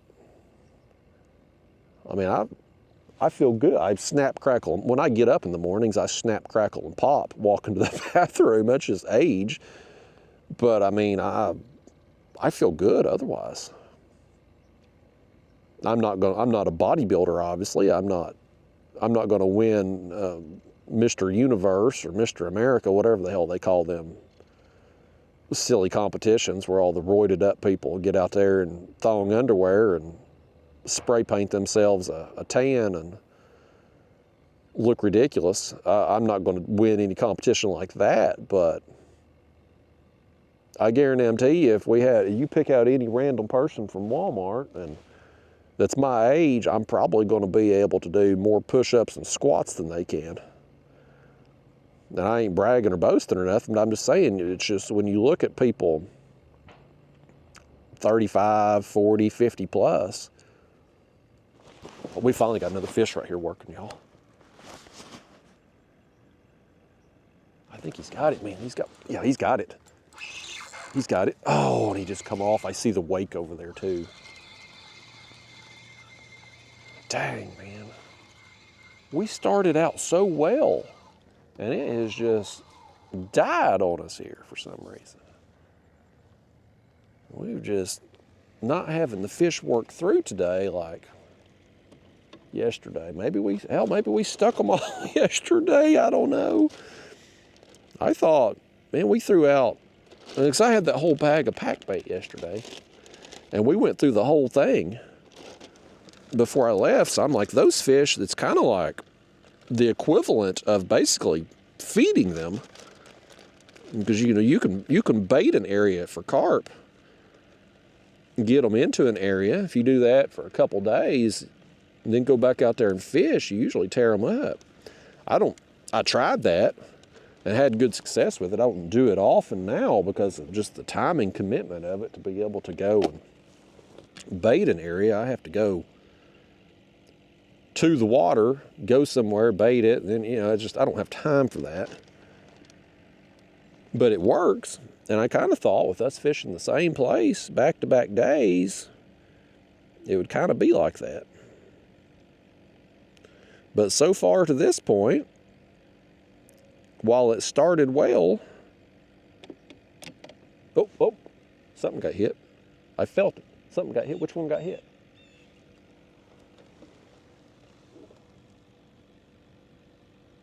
I felt something get hit. I don't know which one it was.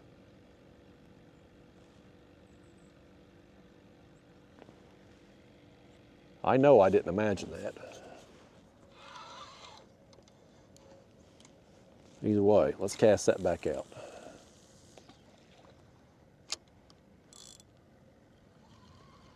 One of these damn things got hit. I know it did.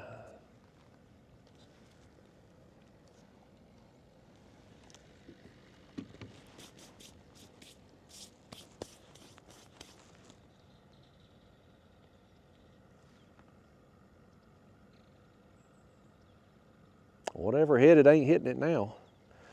This one's got a little slack in it. I'm gonna hold off on, maybe it was this one, because he's back on it again. I'm ready to catch a fish, y'all. Got them 2 buffalo, man. I thought it was about to be on like Donkey Kong, and now we've sat here a good while with just nothing happening. You need to bust out your lucky rabbit's foot. Something twitched that line a little bit. Might be another bluegill over there stealing our worm.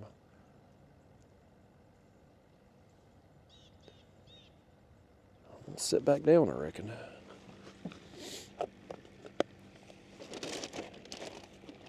Yeah, we threw out all that pack bait yesterday. Well, part of it's here all over the floor of this kayak. I honestly dread cleaning this kayak up. I've put it off till I get the new one. That way I only have to clean this thing once and get it cleaned up to sell it. But boy, it's nasty, man. I got mold growing in here.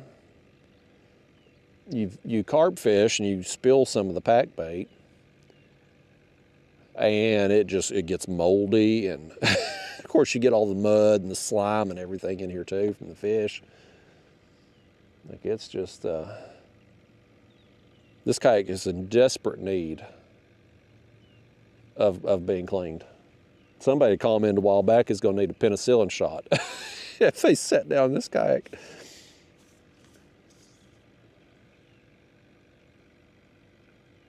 I want to catch a fish though, and I think we're going to get one on this middle rod right here. You see that? You see that rod tip working?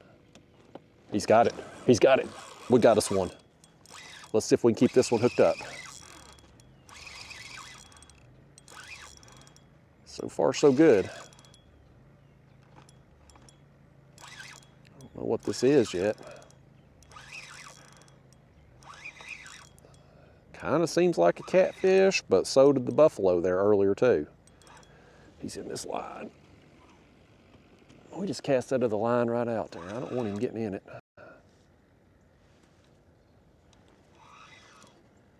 okay, we're good. He went under it.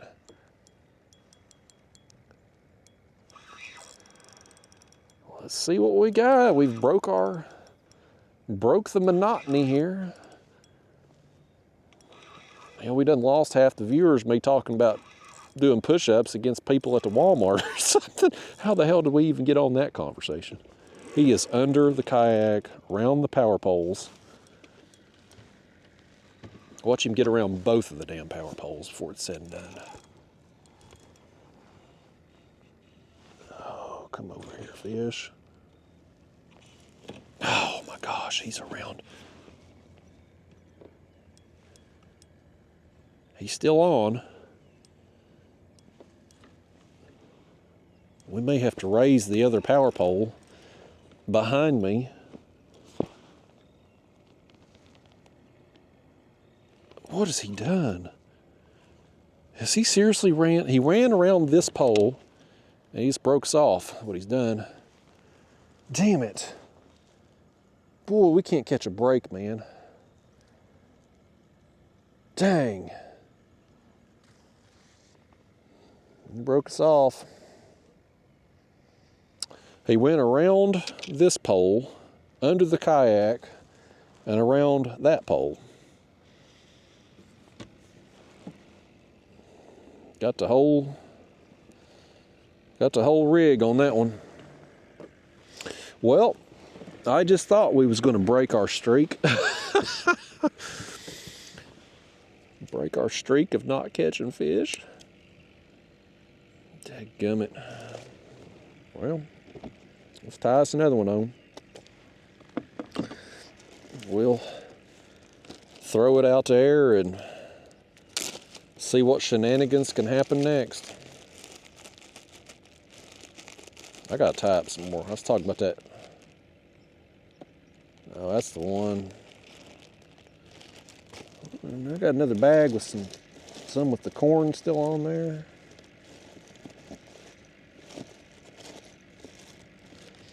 I think I tied up a couple of these. I marked them with an S. I can't remember what the S was going to be standing for, but I'm pretty sure I didn't have corn on them. Just a hook. Well, we'll roll with it. This is probably the last carp trip of the year anyway, so we'll just go no corn, just a worm. So if we get robbed and fish steals the worm off the hook, we're in trouble. Maybe I'll put a bigger worm on this one. I guess it'd help if I tied it on my line first, wouldn't it? I'm all discombobulated, man. We're all discombobulated here. I can't believe that fish done that to us. Ran us around the power pole, under the kayak, around the other power pole. And then I broke off trying to put the screws to him and pull him out. I should have raised that pole up. I just hate to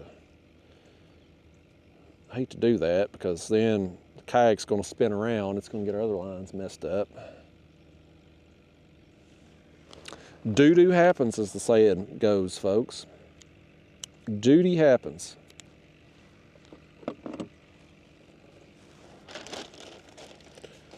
Let's put us some more on here. We will put a night crawler on this one, assuming them night crawlers are still alive. I did not check them.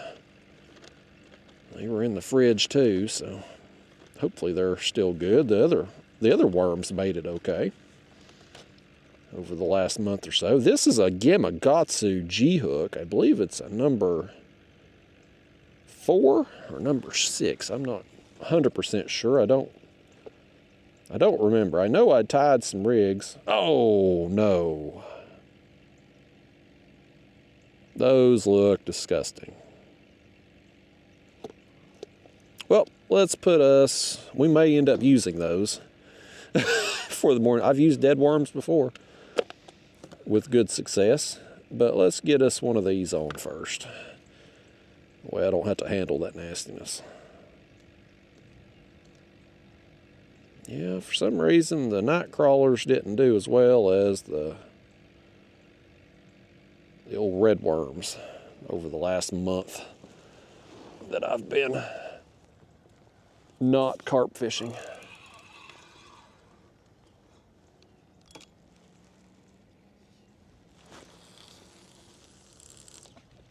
Okay, we're back in the game.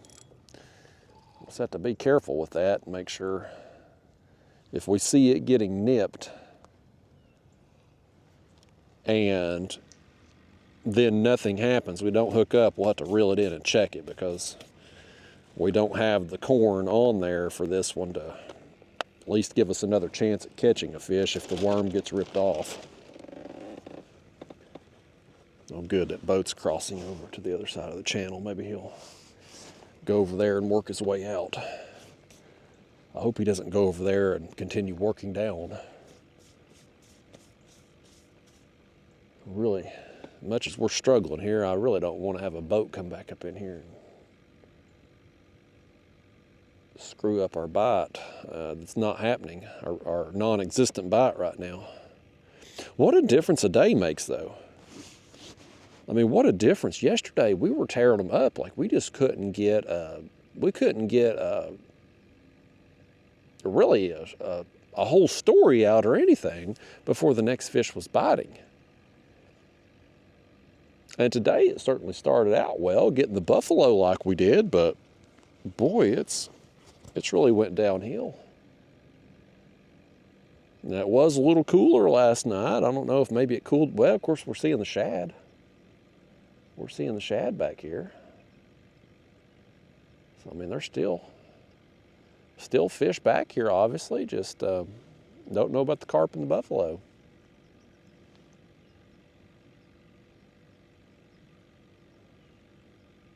We'll see. We got some time left here this morning. I'm gonna fish a couple more hours. I'll probably fish till the battery dies. Normally this battery lasts about 4 hours.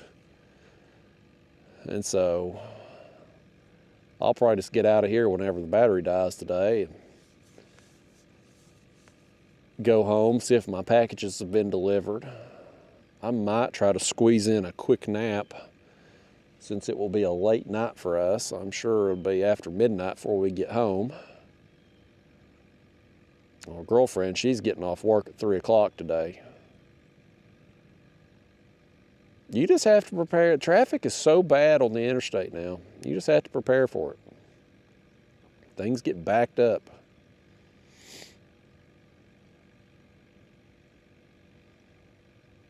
What the hell? Oh, I was talking about them. Yeah, well. Listen, I ain't going to try to keep selling you on exercising and stuff, but you should. You'll just, again, you'll feel better. You'll look better. If you can do just basic exercises, man, it's going to, especially if you're completely sedentary right now, then it's going to be a huge improvement very quickly. Set a timer. Set a timer on your phone or a stopwatch. Do it for a minute. Do as many squats as you can do in a minute. Do as many push-ups as you can do in a minute. As many crunches. As many jumping jacks. And build up from there. Yeah, you pick out 5 exercises. Do a minute's worth each. That's 5 minutes. Now you'll probably, if you're really out of shape, you're going to need to take a break in between them exercises. You're probably going to be a little winded. But still, I mean, you doing that and doing it consistently for 30 days, 90 days, whatever, man, you will be so far ahead of the game compared to other people your age if you're 35, 40 plus years old. And if you don't believe me, do it. Do it for 30 days, do it for 90 days, and then walk through your grocery store, your Walmart, and look around at other people your age and see what they look like. I mean, it's, again, I ain't trying to boast here or anything, but I can walk through a store and look at other people in their early 40s, and I'm guarantee you I'm in better shape than most of them. And that ain't, it certainly ain't genetics or anything like that. I'm certainly not an athlete. I'm not going to be out here running marathons, but I guarantee you, just looking at just external appearance, man, I can tell you, and you'll be the same way. It'll happen quickly. Especially if you're going from being sedentary to doing something. Like it's you may not see as, once you're 6 months into it, from months 6 to 7, you may not see a great change. But from day 0 to day 45, you're going to see a huge change. You're going to notice a big difference, because you're going from being sedentary to actually moving. You're going to get a lot more limber, because you need to work some stretches into it too. I stretch my back, my hamstrings, my legs. That's very important, especially as we get older. And especially if you do a job that requires you to sit all day, whether you're in an office or you're driving a truck. If your body's all hunched up all day, man, you're probably going to have some low back pain. Yeah, I mean, you probably are, from just sitting like that all day, and the fact that your hamstrings are going to get tight, which is going to pull on your. I mean, it's just. I guarantee you, somebody that sits 8 hours a day, whether it's office, driving a truck, whatever, like, you probably got low back pain. If you're over 40 and you're sitting 8 hours a day, you got back pain. You need to be stretching. Now, I know you didn't come on here on a fishing trip with me to get lectured on what you should be doing, but I'm just trying to help you out here. Catching fish is fun, but being healthy will allow you to go fishing more often and have that fun. Everything in life is going to be better if you feel good. I'd be doing better right now if we catch a daggone fish, man. Well, I say that, and look at that left line right there jumping a little bit. Something's knocked slack into it.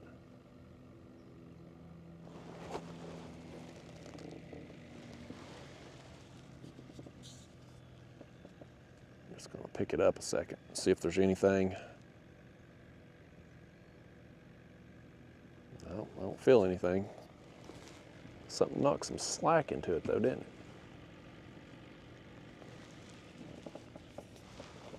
Man, y'all, I'm telling you, fishing's funny like that, ain't it? We come out yesterday and tear them up. I mean, just set the world on fire out here. And I come back today expecting the same thing. We start out well enough.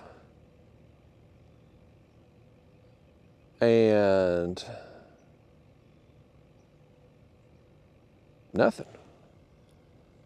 I wonder, I mean, seriously, I wonder what's different yesterday to today.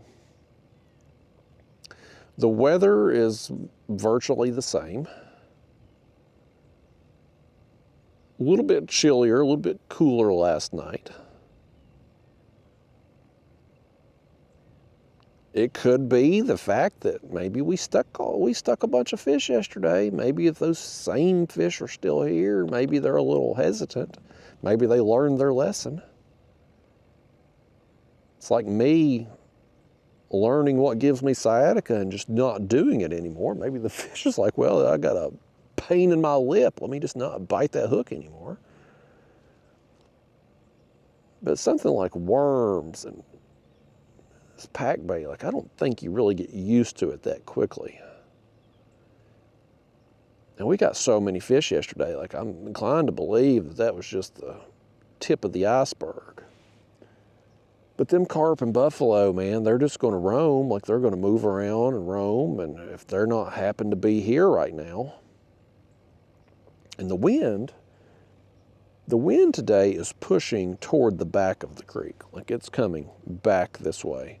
So when we cast these baits out, breadcrumbs hit, it's getting pushed further on back. If the carp are back here, well, then the scent's going to them. They're going to be able to lock in on it, come find it, right? But if, let's say they're out to the right, they're out a little deeper, with the wind blowing this way, they're not going to know that this bait is here. So they're going to have to eventually work their way back here to find it. And if that doesn't happen right away, then we're just sitting here with a bunch of bluegill nipping up for worms.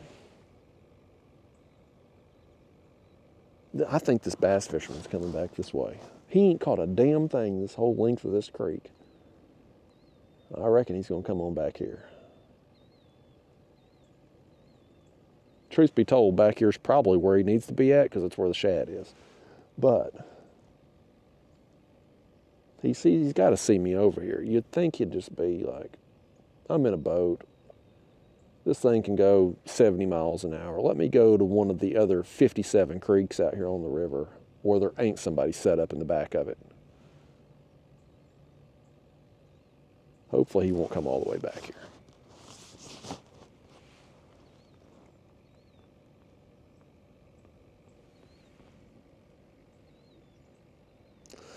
It's a Friday, folks. We're gonna have a chance of seeing some people today.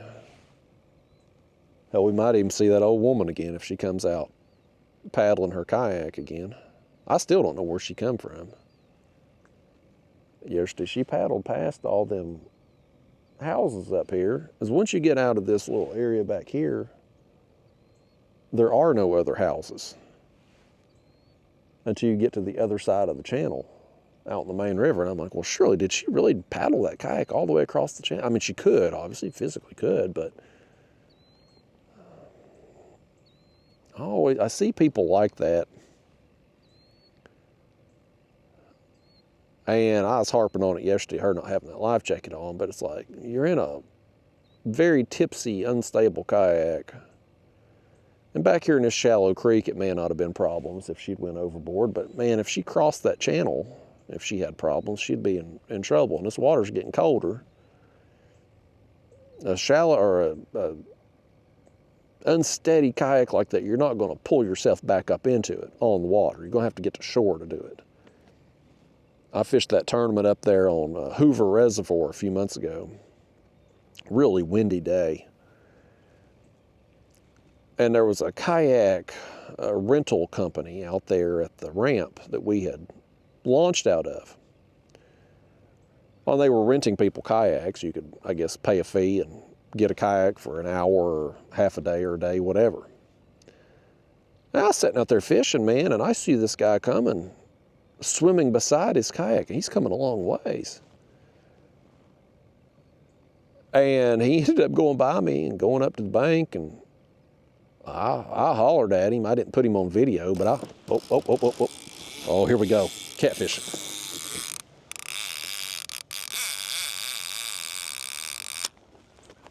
Got him. We got him. Something got our bluegill. He's coming at us too, I guess. He is coming right at us. There we go. Now we caught up with him. That's exciting when that clicker goes off, ain't it, folks? Boy, that's exciting. This thing is still coming right at us. He is still coming right at us. Man, he is full speed right at us. That's a fun sizer. That's a fun sizer. He was coming full speed right at us. You're fishing shallow like this, a few feet deep. If a fish hits it, he can't go down like a normal catfish fight. He either come to the surface, he can go right or left.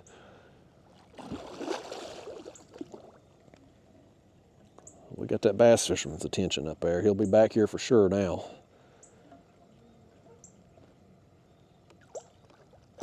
Nice, buddy. That's a good way to shake things up if I get my words out. We needed that. We needed that for a morale boost. Let's see if we can land him over here. Got this net, we'll just go ahead and use it. Yeah, it's a fun, smaller fun sizer right there, but we'll go ahead and lift him on in. Nice, y'all. That's fun, ain't it? That's probably comparable size to the one we got yesterday on the live bait. We got more live baits in there too we're gonna throw out. Let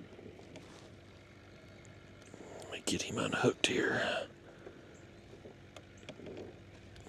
Where are you hooked at, fish? There you go. Open up.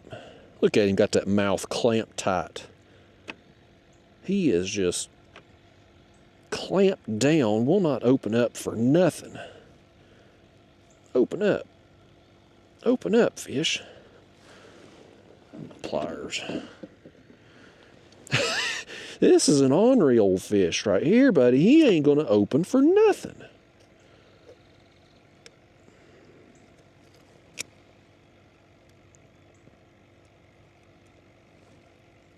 Boy, he just will not. I'd have that hook out if you'd open up.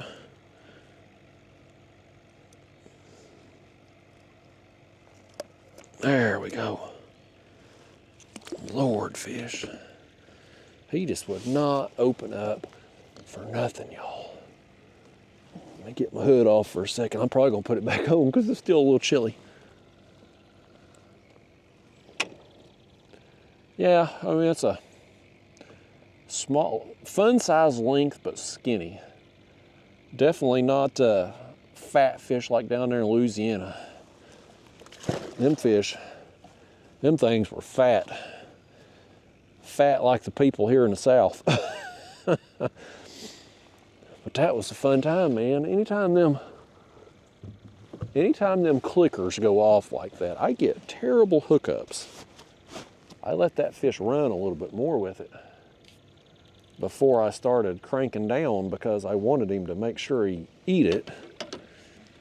I just don't do good with the clickers. I just don't get a good hookup percentage with the clickers. But I sure enjoy hearing them take off. That gets me excited every time. Because you don't know what's running with it. Could be anything. Here's our next victim. Another bluegill. I'd got these on that ultralight trip that I filmed there in the links. I went out on a couple catfish trips after that and just could not feed them to anything. Just couldn't do it. Just struggled on the catfish since I've been back from Louisiana. I just can't get them figured out. Cannot get them dialed in.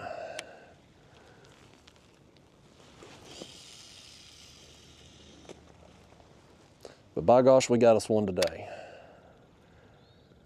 We sure did.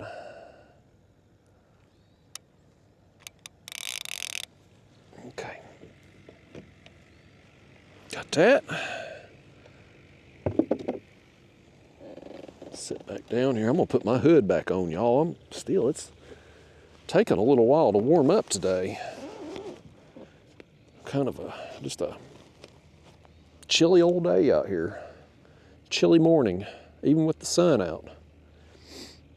I'd thought about yesterday, I talked about setting up on the other side over there. That way the sun would hit us a little sooner.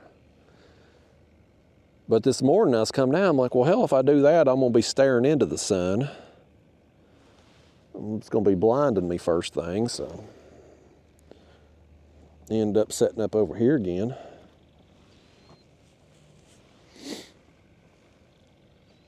Definitely concerning though that we're not getting more fish back here. I'm wondering if those fish maybe just ain't a little deeper, and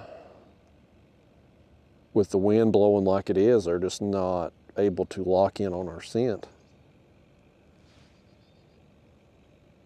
I could easily move us further out, but I'd like for this bass fisherman to be gone first if we were going to do that.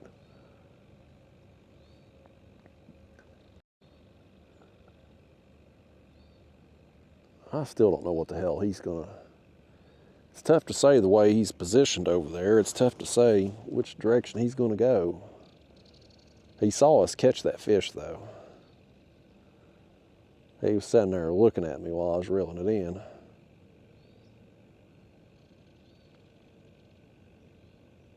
I don't know. This time of year, though, in the fall, you start getting fish up real shallow, chasing bait. Catfish are certainly like that. They're making their shallow movements a lot more frequently in the fall as they feed up.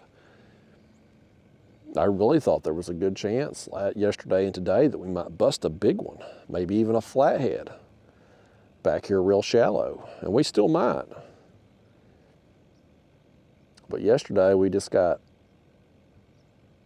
one live bait eaten yesterday, and then we had the other live bait I threw out. Either something got after him. He got antsy at one point in time, made a little run. I don't know if it was something nipped him and took off, or if the bluegill was just running from something. Could have went either way. But yeah, here's another one today on the live bait. I'm not a fan, and I've talked about this. This is one of them things as far as when it comes to catfish bait. I'm not a huge fan of bluegill, by and large. It's just, I've caught fish on it.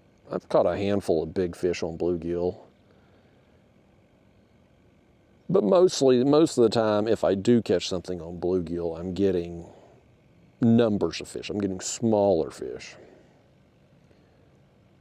But I will say, in a situation like today where we're fishing really shallow, if a catfish was up in here, bluegill has more potential, I feel like, to be a good bait in shallow water than it does deep. Because where do you see most bluegill at? In the shallows, right?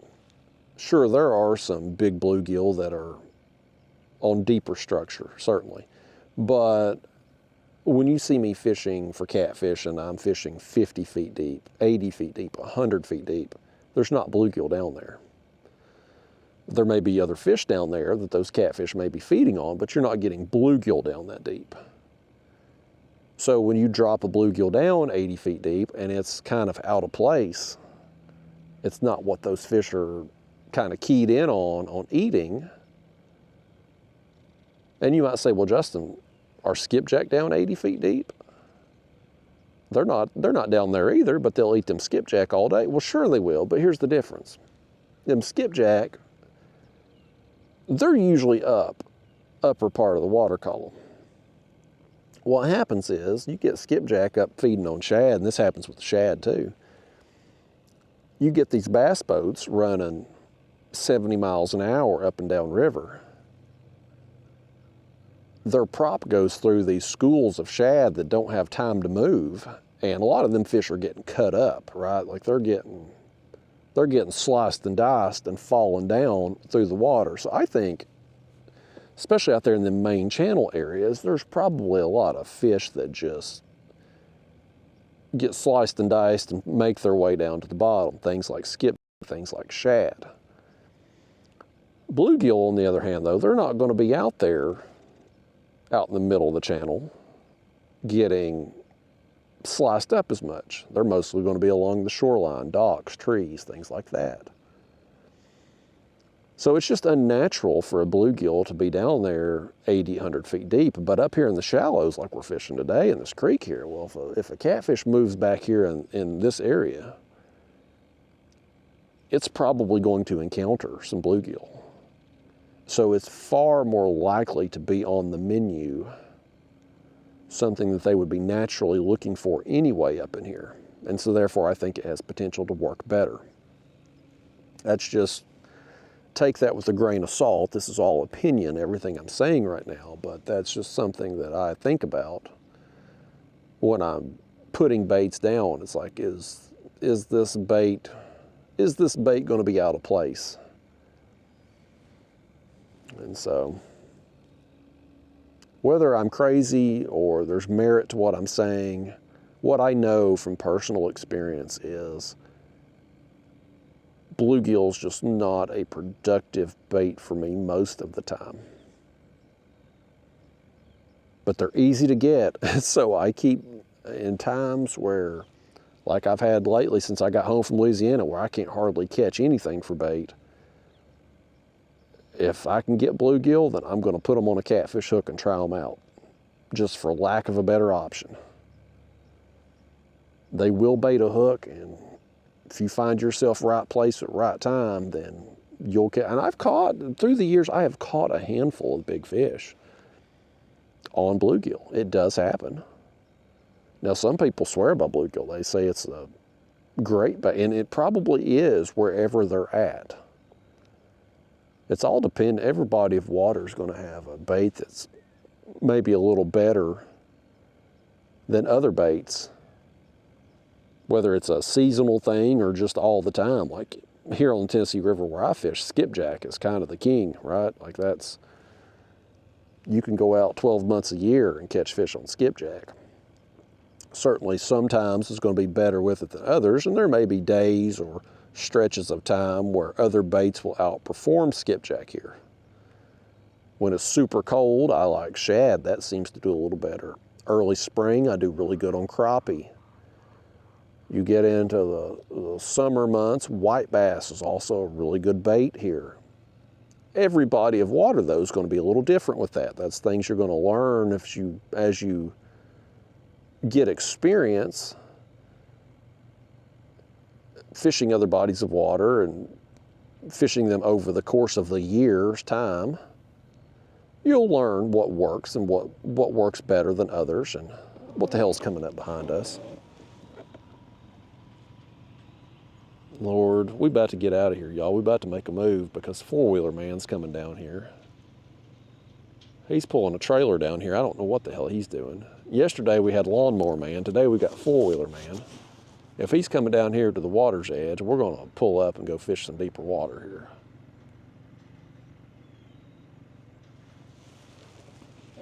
We can't get no peace out here. This is potentially our last carp trip of the year. And we ain't caught a single carp yet, and we can't get left the hell alone.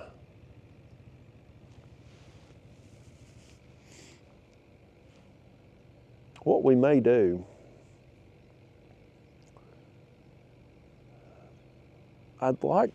so again, this creek, it kind of gets progressively deeper. It's, you know, and the water level is still up here right now from that hurricane rainwater they've been moving through. And I didn't have my graph on coming out here, so I'm not entirely sure the exact depth that we're setting in. But it is a little bit deeper now than what it would normally be, but it's just a few feet deep back here. And as you go out, it will get deeper and deeper. I wouldn't be opposed at all. I wouldn't be opposed at all to going out farther up in this creek and trying to hit some deeper water and see if we can't get some fish. Let's see if we can't get some fish a little deeper, maybe. But we got bass fisherman man up there on that side, and so if we go up above him, and even if we're on the other side of the channel, there's a good chance he's going to be running over with his motor where we're casting.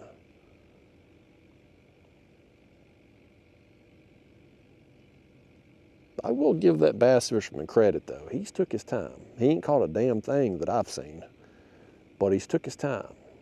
Most of them bass fishermen, they fly into an area, make a handful of casts, and they out of there 70 miles an hour.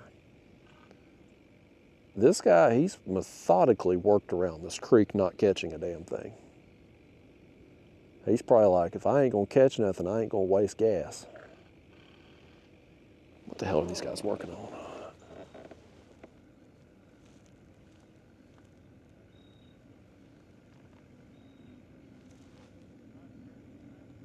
I think they're working on a fence or something over here behind us.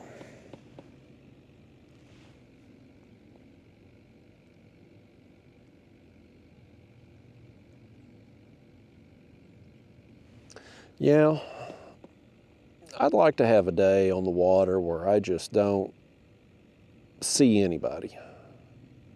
And I'm hoping with that Hobie Lynx, when I can get back, like way back up into some creeks, I'm hoping, and I probably won't do that this winter because they're going to drop our water level down. By the time I get back from Santee Cooper, they're probably going to be starting to lower our water level down. And so a lot of them creeks that I would ideally want to get into will probably be dry.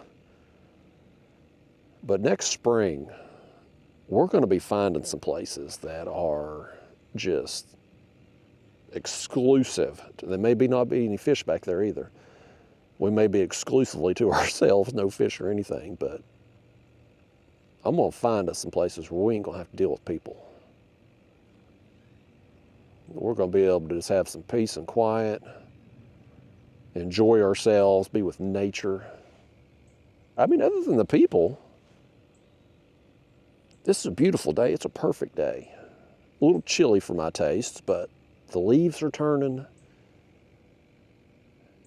It's got that, it's like a fall crisp, if you will, feel to the air. And it's just, I love this time of year. I love it for a variety of reasons. Football season, certainly. My bet against, here's I'll tell you this story, folks. Preseason, I bet against Aaron Rodgers every single game. I took the point spread for the opposite team every game except the Patriots game and the Steelers game. I didn't want to do the Patriots because I thought they would be so bad I might get better odds during the season. But everything else, I thought Aaron Rodgers, the Jets were overrated, so I would get a better line on the point spread by doing it preseason. And boy, that has looked to be right. Now, I didn't take it on the Steelers game because I thought the Steelers were going to be terrible. I look pretty stupid with that take right now. They've turned out to be much better than I think anybody thought, at least at this point in the season. But, man, it's football season. You get comfortable temperatures, less humidity, good fishing, although not today so far. It's a great time of year. I love this time of year.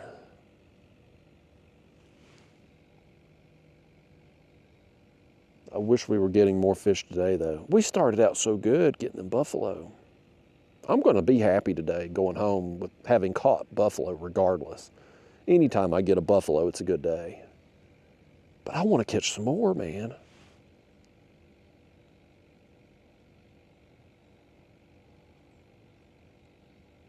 That boat's slowly making his way out. I think if we're going to move in this creek, I'd like to get up there about where he's at now, because that would put us out probably double the depth that we're currently at. I mean, it's got to be 5 feet or less back here right now, even with the water up. So that would probably put us 7, 8 feet out there, probably, maybe a little deeper, probably not deeper than 10 feet.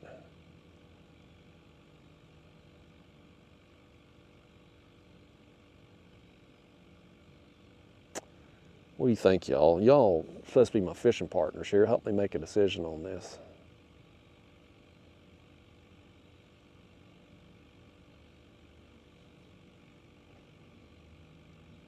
I'd like to go up there about where he's at, though. Probably, maybe we could do the other side of the channel. That way we ain't looking into the sun.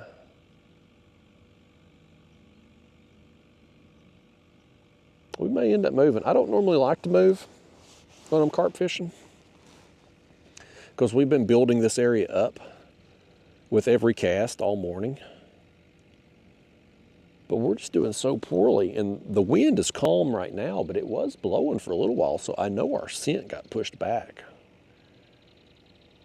And the fact that our scent did get pushed back and we didn't do we haven't got any action tells me that maybe they're not back there really shallow. Maybe they're further out. And if they are further out, then that's where we need to be, because otherwise they're not going to know where we're at.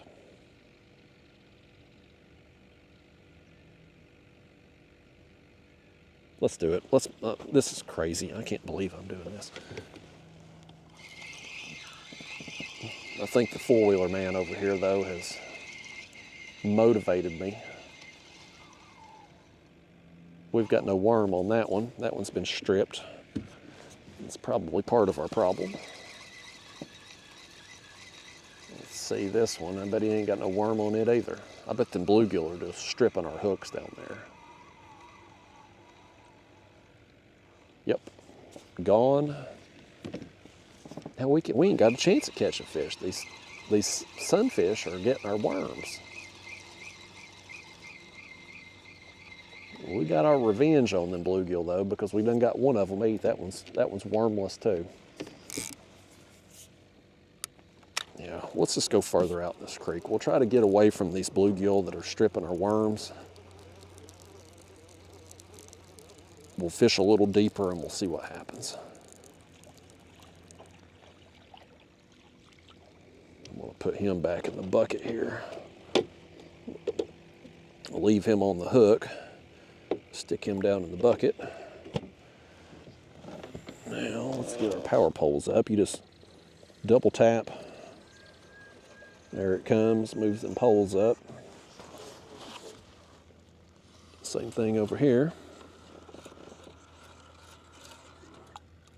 Okay. Now, here we go. Let's move our way on up this creek a little bit. We'll just run up here. We'll fish the right side, the way bass fishing man. Hell, he'll see us pulling out of here. He'll probably turn around and go back in this creek.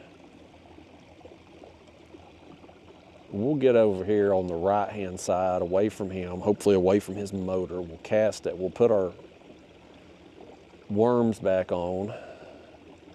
I can't believe all three of them hooks are stripped, because I wasn't seeing anything tapping them. It wasn't like we were just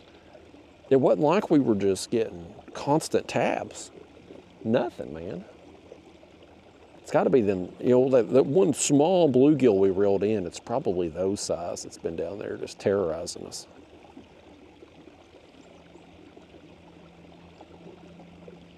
It's all right.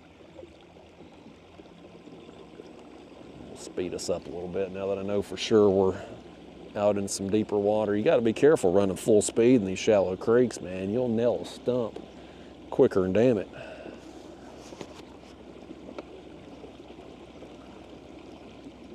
I wish that bass fisherman would go on though. I swear he has not caught a single thing. He's worked this whole area here. I ain't seen him reel in one fish.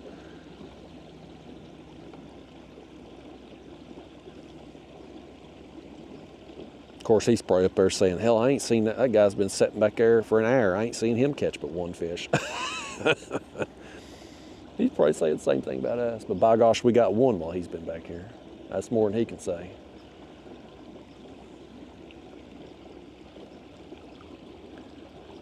Yeah, it's a beautiful day out here, folks. It's whatever you're doing right now, whatever you got going on in life,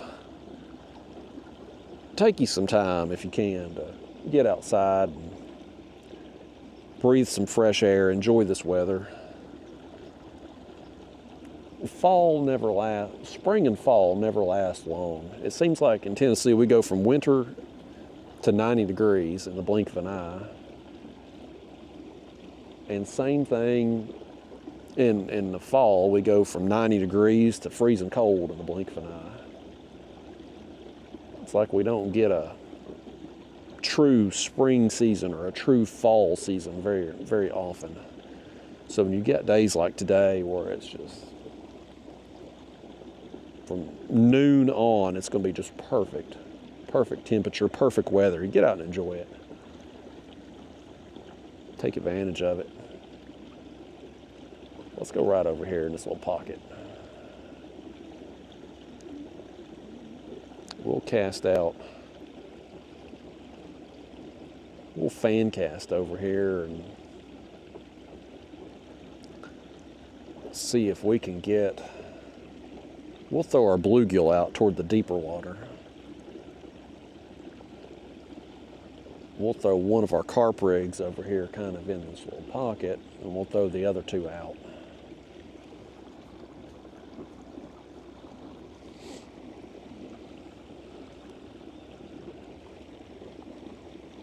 There's a little, it's just a little pocket, another creek or something that runs in right here.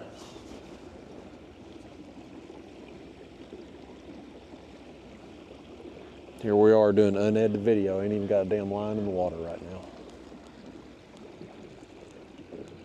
Hell of a show I'm putting on here, ain't it?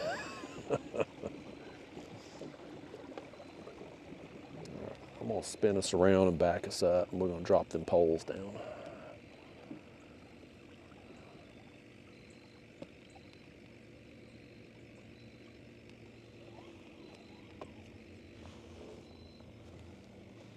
It's gonna back us up and we're gonna drop them down. Hopefully we've got enough. Hopefully we've got enough to be able to do it here. It may be so deep here, we may not be able to drop them down. I don't know.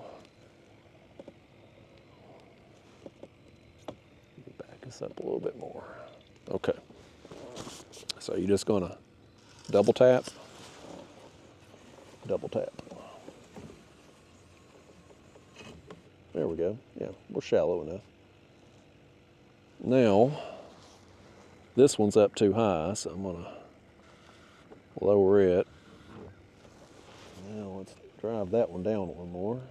Takes a minute to kind of get them set, get them how you want them. This is a very hard bottom here. This one here is probably not gonna hold very well. We shift our weight, it's probably gonna pop up. That'll be all right. Let's get this one back out.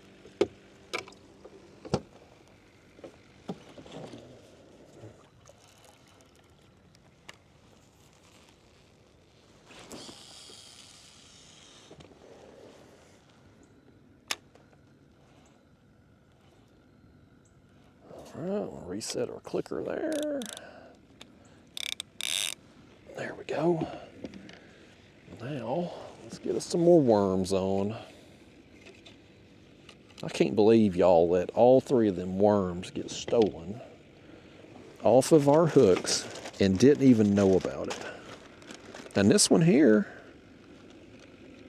or that other one over there, this one's got a fake corn on it.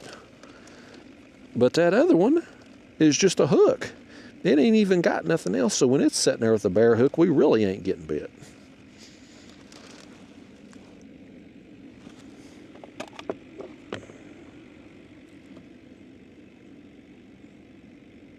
Fortunately, we've still got several worms. I can't believe them night crawlers are dead. I bet that's probably what that smell has been in my my refrigerator. I buy them steaks from Aldi, and one of them had leaked a little bit, and I need to clean it. It dried, but I thought that was maybe what was stinking. But I bet it's been them damn worms. That one there is probably going to be shallow because it's running out of this little pocket here. We'll throw these next two out a little deeper, see what happens. I'm just curious. I just want to know what's going on out here. The fact we've been there, how long have we been at it? Over 2 hours. And we're just not getting bit back there. It's just concerning to me. It's like my gut's saying we need to be just a smidge, at least a smidge. I got this hook all up in this coil. My gut's just saying we need to be a little bit deeper. I could be wrong. It happens occasionally. There we go. Lord Almighty, I didn't think we was getting that thing out.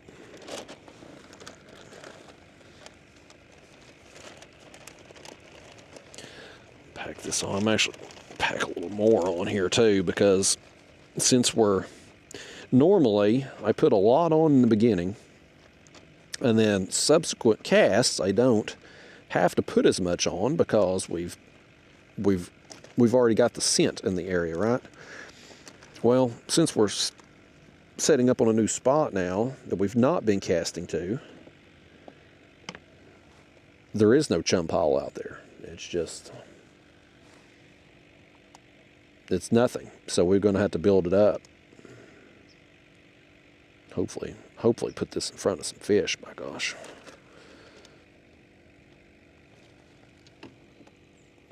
Yeah, this one here's got it all. It's got the panko, it's got the oranges in there, it's got the corn in there. We got a little bit of everything on this one.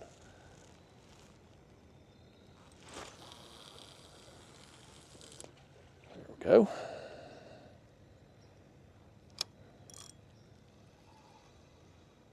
Now, let's put another one out here and we'll be reset.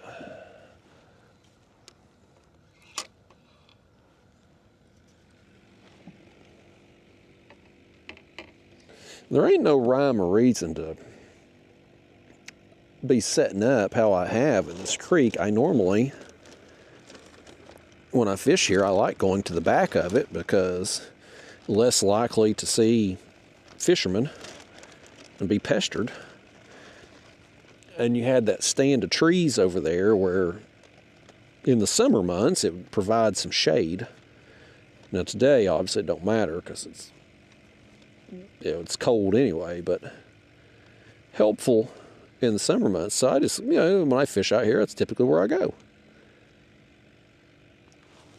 But when it's not working, it ain't working. And as long as we've been out there yesterday, it was just a big change. We know there's fish in this creek after yesterday. So the fact we're not getting bit just tells me that we're in the wrong spot. Maybe the cooler nighttime temperatures just got them pulled out a little bit, maybe. So we'll test the theory. I'm either going to be right or I'm going to be wrong. We'll know here in 30 minutes to an hour or so if we've got anything or not.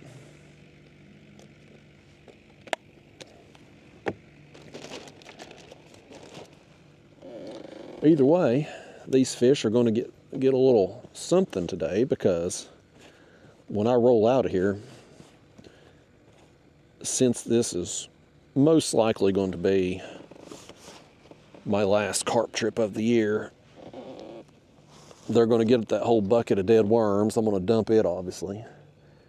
They'll get whatever live worms we have left. I'm going to dump them, and I'm going to dump whatever pack bait we have left. So if these fish are smart, they won't bite the hook until I leave. That way they'll get a guaranteed meal with no hooks in it. But fortunately for us, fish aren't that smart. So if there's some here, if we've got this bait near them, hopefully it's going to be on here in a little while.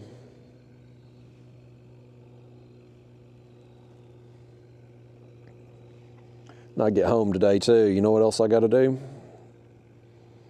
I got to let the cat out, because I let that cat in the house again. The girlfriend wasn't there last night, so I let it in the house. It slept in the house again.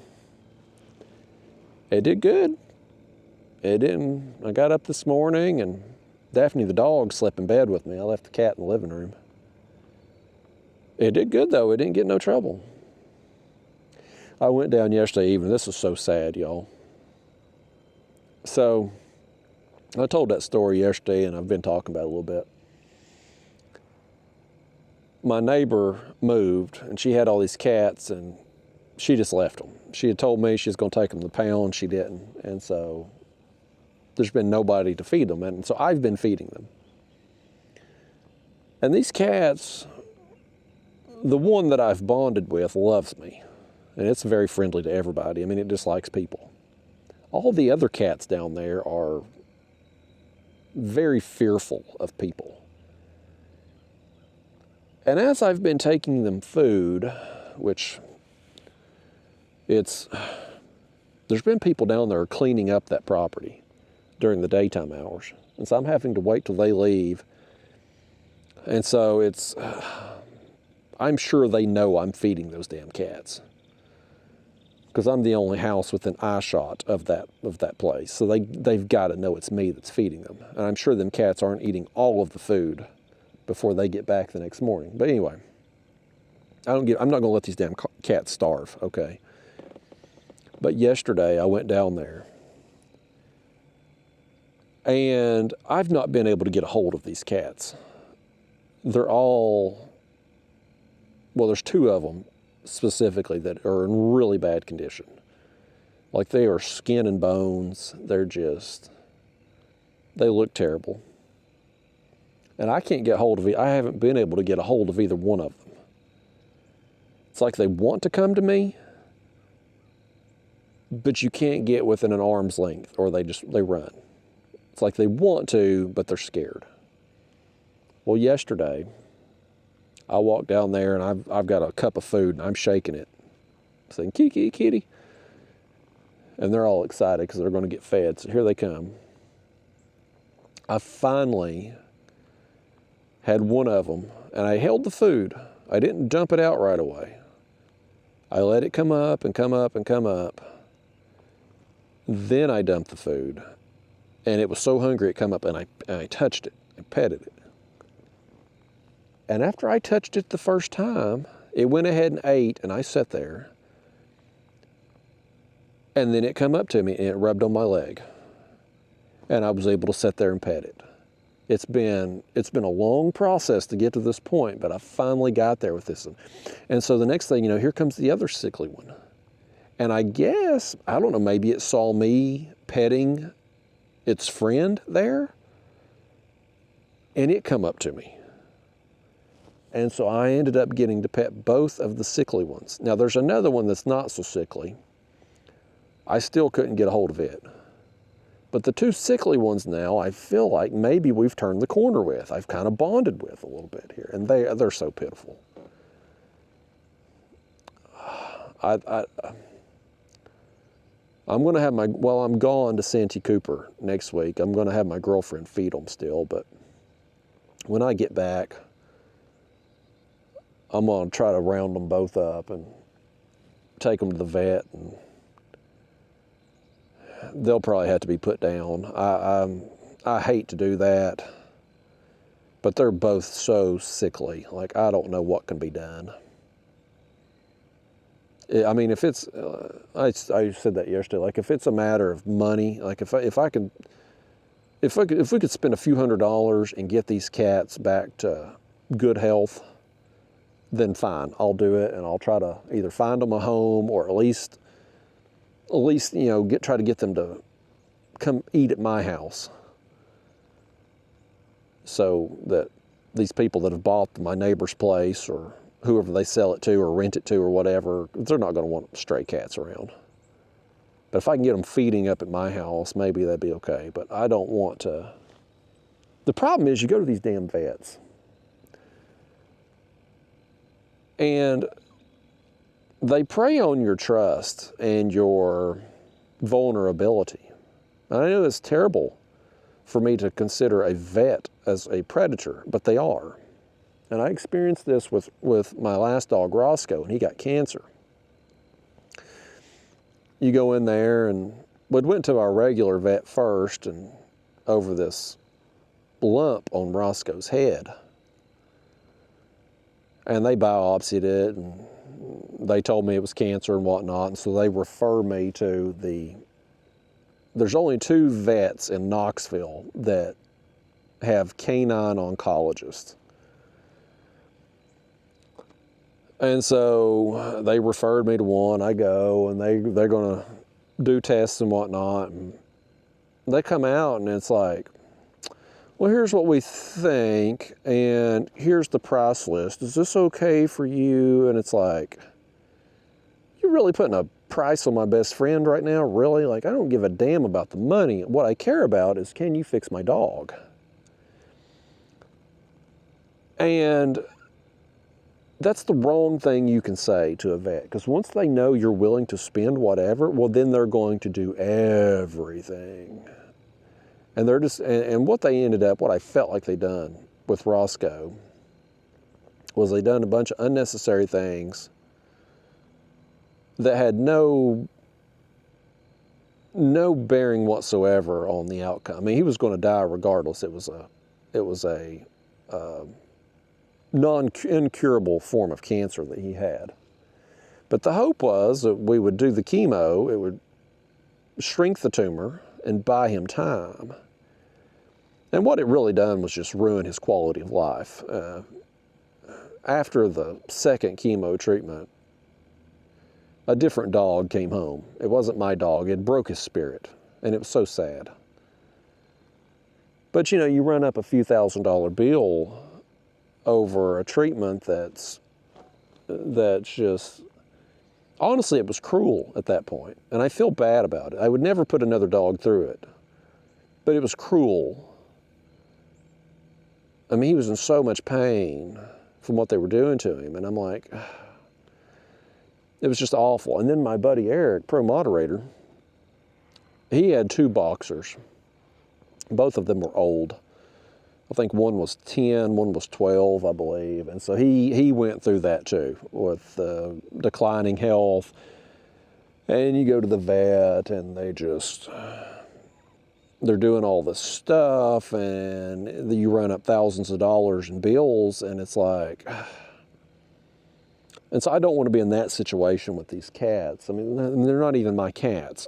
You know what I mean? Like, I have a ton of empathy for a sick animal, but at the same time too, I'm willing to pay, but if we're going to pay for treatment, I want it to be curable things. If these 2 cats, if they have some kind of incurable disease, I would rather just have them put down than to, because what are we going to do? Are we going to try to buy them time so that they can go back outside and scrounge for food? I mean, it's so sad. And the first cat yesterday that let me pet it, and I've been working on this cat, like trying to get it to come to me. Once I started petting it, like it was so loving. Like it was so, that's the thing, that's the difference in animals and humans. Because I working as a nurse in the ER for as long as I did, like I've interacted with a lot of people who are of lower socioeconomic status, homeless, etc., right? And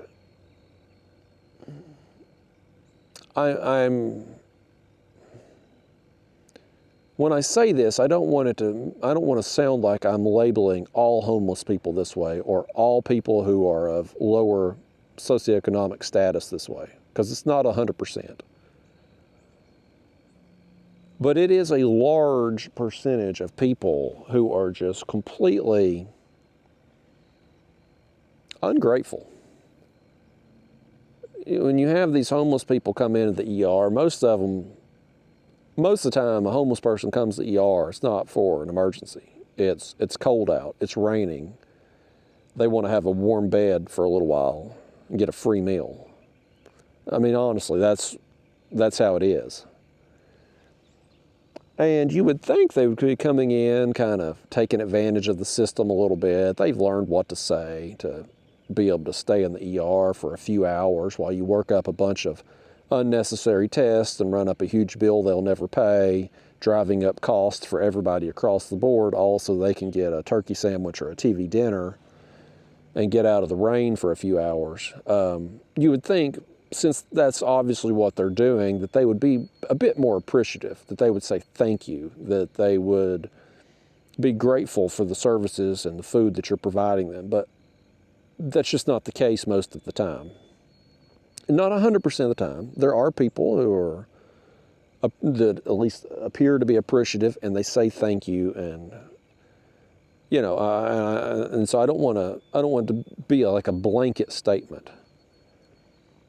But I can't tell you how many times where I've had you take a homeless person in the ER, a turkey sandwich, and they throw it back at you because it came with a mustard packet and they wanted mayonnaise, or vice versa.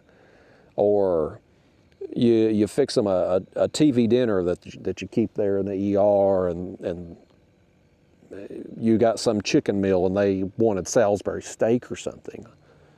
You know, it's like, who the hell are you in there demanding stuff? And I mean, and the way they talk to you, just talking down to you like, well, I'm the patient, you have to do this. And it's like, you know what, it's just, they're so demanding, so ungrateful.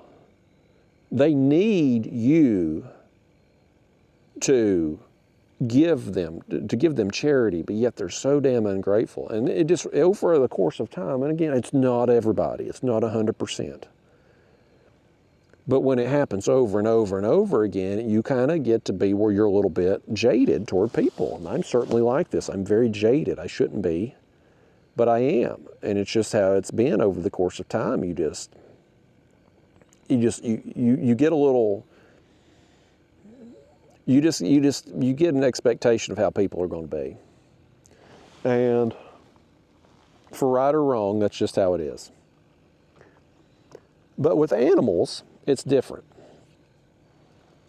When you get like these cats here that my neighbors left, I'm pissed at her for leaving them cats like that too. That's just wrong. But when I take that cup of food down there, and I just bought a cheap bag of cat food, cheapest bag I could get there at the store. But they are so grateful. I mean, that cat yesterday, when I was finally able to pet it, it was trying to purr. It was so grateful. And it just makes you feel good. You know, it just makes you feel good, like you've made a difference. Even if it's just for the day, you've made a difference. And I just don't get that feeling when I help out someone that's pissed off at me because they got a turkey sandwich instead of a roast beef or whatever. So I know it's a terrible way to be, but I just like animals better. And I feel terrible about these cats. They didn't ask to be in that situation. All an animal wants is food and somebody to love it. And these cats, however they ended up at this girl's house, they got dealt a bad hand.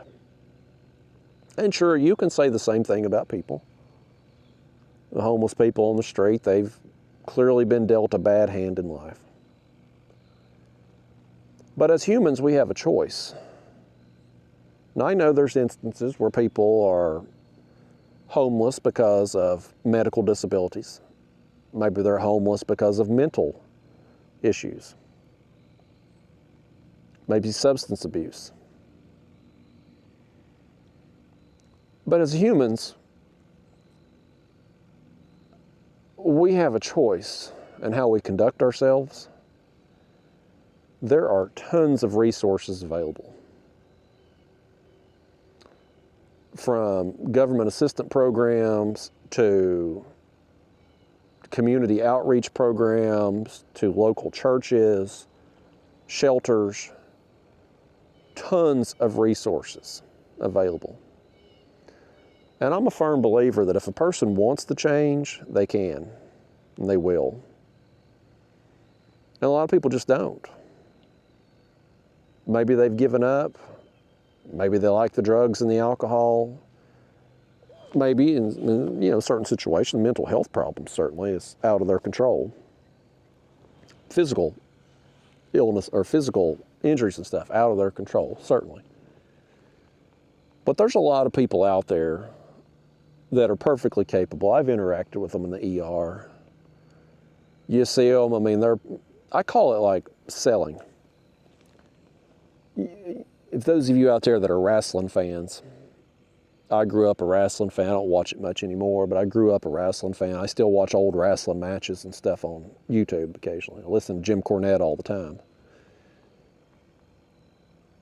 Wrestlers would sell injuries, right? Like they'd be getting, one wrestler would be beating up the other in the ring, and they're pulling punches and they're making it look real, but they're not actually hauling off and punching somebody in the face as hard as they can, right? Like they're pulling those punches, but the guy getting punched is selling it. He's making the crowd, the audience, believe like he's really getting just hammered with these punches, right? And one wrestler will get beat in the end, and the wrestler that gets beat, he'll be limping all the way back up the walkway. But when they get behind the curtain, you're like, oh, everybody's celebrating back there, they're high-fiving, hey, we had a great match, yada, yada, yada. But the whole way from the ring back there to backstage, you're just limping. You're holding your arm, you're holding your ribs, whatever the other wrestler was pounding in the ring, right? You're selling the injury, you're making it believable. I've seen that so many times in the ER, man. Patient comes in, they're milking it, buddy. They're milking it, like, you know, I'm in all this pain, whatever. They come in, you work them up, you don't find diddly poo wrong. You send them out there with give them their pain pill prescription, because that's what they come in there for, and they sell it all the way out through the ER lobby. And then you see them get outside the lobby and they just pop right out of that wheelchair and and off they go, light up their cigarette. Man, they're fine.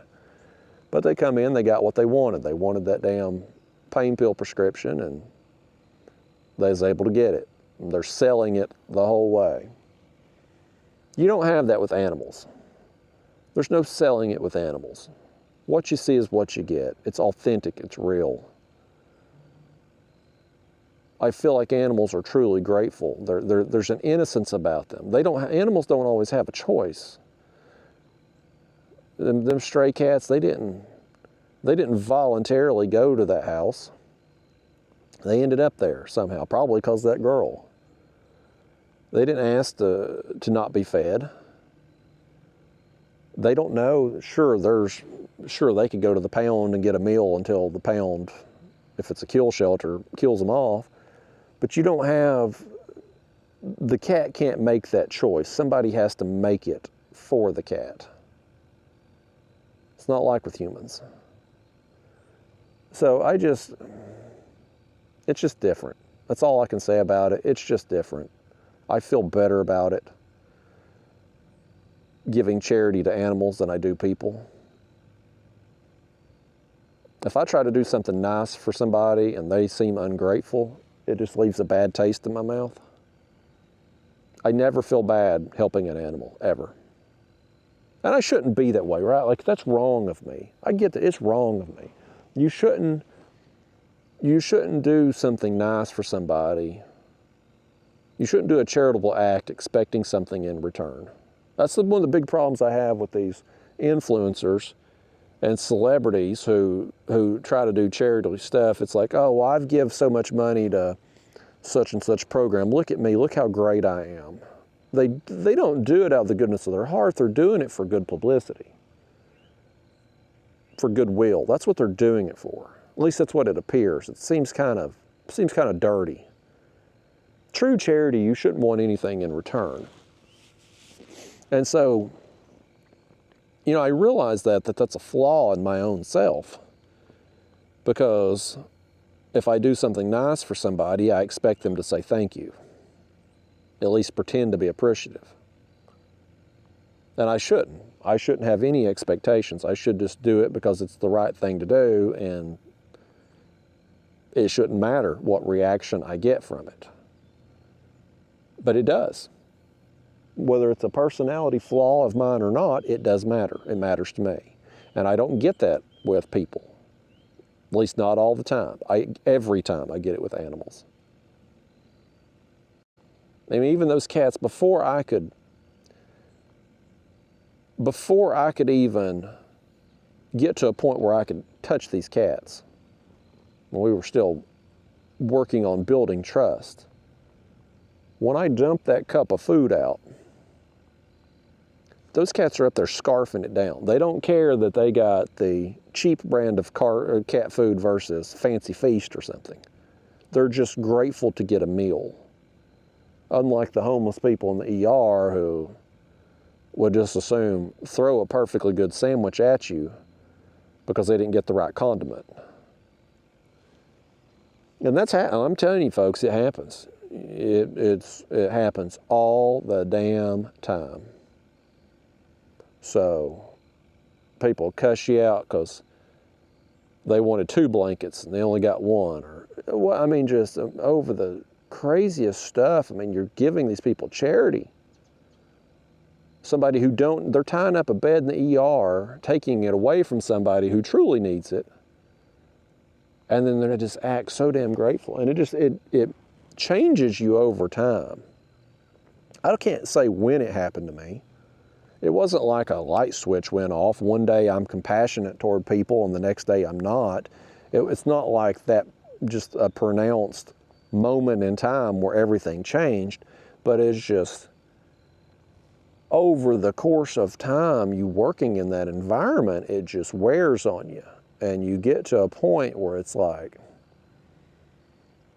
that they call it, in healthcare, they call it compassion fatigue. That's what they call it. It's like, it's an actual name because so many nurses and healthcare providers experience it. You just get, it's truly compassion fatigue, to where your compassion just doesn't work anymore. It's just broken. Now, better people than me, you get a break from it for a little while, it comes back. But me, I ain't worked as a nurse now in 4.5 years, I guess. Over 4.5 years. It still ain't back. So I don't think I'm gonna get it back at this point. Fortunately, my days of working as a nurse are behind me. Whenever this YouTube mess ends for me, I'm not gonna have to go back to that job. Hopefully I can do this for another year or 2 and ride off to the sunset, but yeah, that's a big difference, man. And I'm so torn on what to do with these cats. I don't want to have them put down. I don't want to have any animal put down. But if they have some terminal illness that's causing them to be just, I mean, they're just so malnourished. They're just skin and bones. And one of them's breathing. You can tell there's fluid in its lungs. It's like it's crackling. You can hear it. You don't have to put a stethoscope on it. You can hear the crackles as it breathes. It's just, I don't know what you can do for it. And the only way to find out is take them to the vet. So I can't do that this weekend, obviously. And I got that trip planned next week. So when I get back home, if they're still there, I'm gonna try to get hold of them and take them, set an appointment for the vet and see what they can do. I hope they don't try to take advantage of me. I hope they don't fleece me. I'll be less likely to get fleeced in this situation. I mean, when it's my dog that I'd had for 10 years, my best friend of 10 years, I would have give every penny I had to just give him a chance. But these stray cats that the vet's not going to get thousands of dollars out of me. But it happened like that. When I took Daphne to the vet to get some medicine for her pink eye, I'd had her boarded when I went to, where the hell did I go? I went somewhere and she got boarded. What trip did I go on?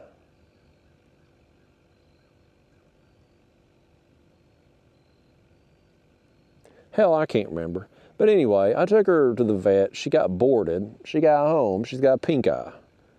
So I had to take her back to the vet and get some medicine for it. And they want to run up a huge bill. They're like, well, it's most likely pink eye, but you know what? It could be glaucoma, and it could be a corneal abrasion. And so we recommend doing this test. And I'm like, can't we just treat her for pink eye? Like, she's a young, healthy dog. She's been here at your vet getting boarded, where she's probably been exposed to it. Like, can't we just try the cheapest option and most likely scenario first, and then if it's not getting better in a few days, then come back and do all of these other expensive, unnecessary tests? And that's what we ultimately did. And of course, yes, guess what? It was pink eye. It cleared right up. But it's like, the vets are so, it's like a different, it's a different world. It's kind of just sleazy. I mean, I'm not saying the vets themselves, the veterinarians, they obviously have a skill. They've went to school a long time for it. They have to make money to keep the lights on at those vet offices. I get it.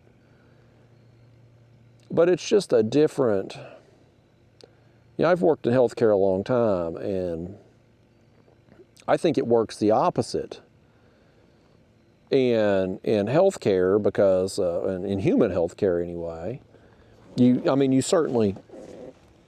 do a bunch of unnecessary tests on humans when somebody comes to the ER or whatever, but you do that not because you're trying to run up a bill.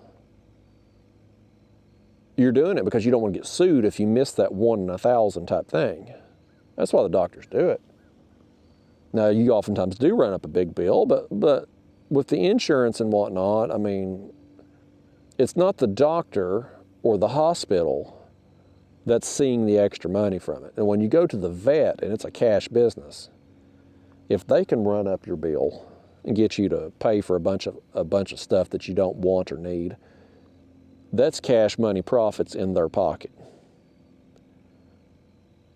You go to the hospital, they run up a huge bill. It's not the same scenario. It's just not. It's, insurance company might see that money, but the hospital's not getting. They're going to get reimbursed basically the same for anything. The doctor, he's going to get his salary regardless. Like, it's not, when the doctor orders tests, he's either ordering it because he thinks it's what you need, or it's because he's got to check the boxes to make sure he don't get sued if he misses that 1 in 1,000. It's not, well, I'm going to order all these extra tests and I'm going to make an extra $5,000 today. It ain't like that. Not on the human side of things. Not where insurance is involved. And I know there's pet insurance programs and stuff too, but like, I don't know of any good ones. And then, of course, you got to find a vet that's willing to take it. And same thing with dental insurance. I gave up dental insurance forever ago.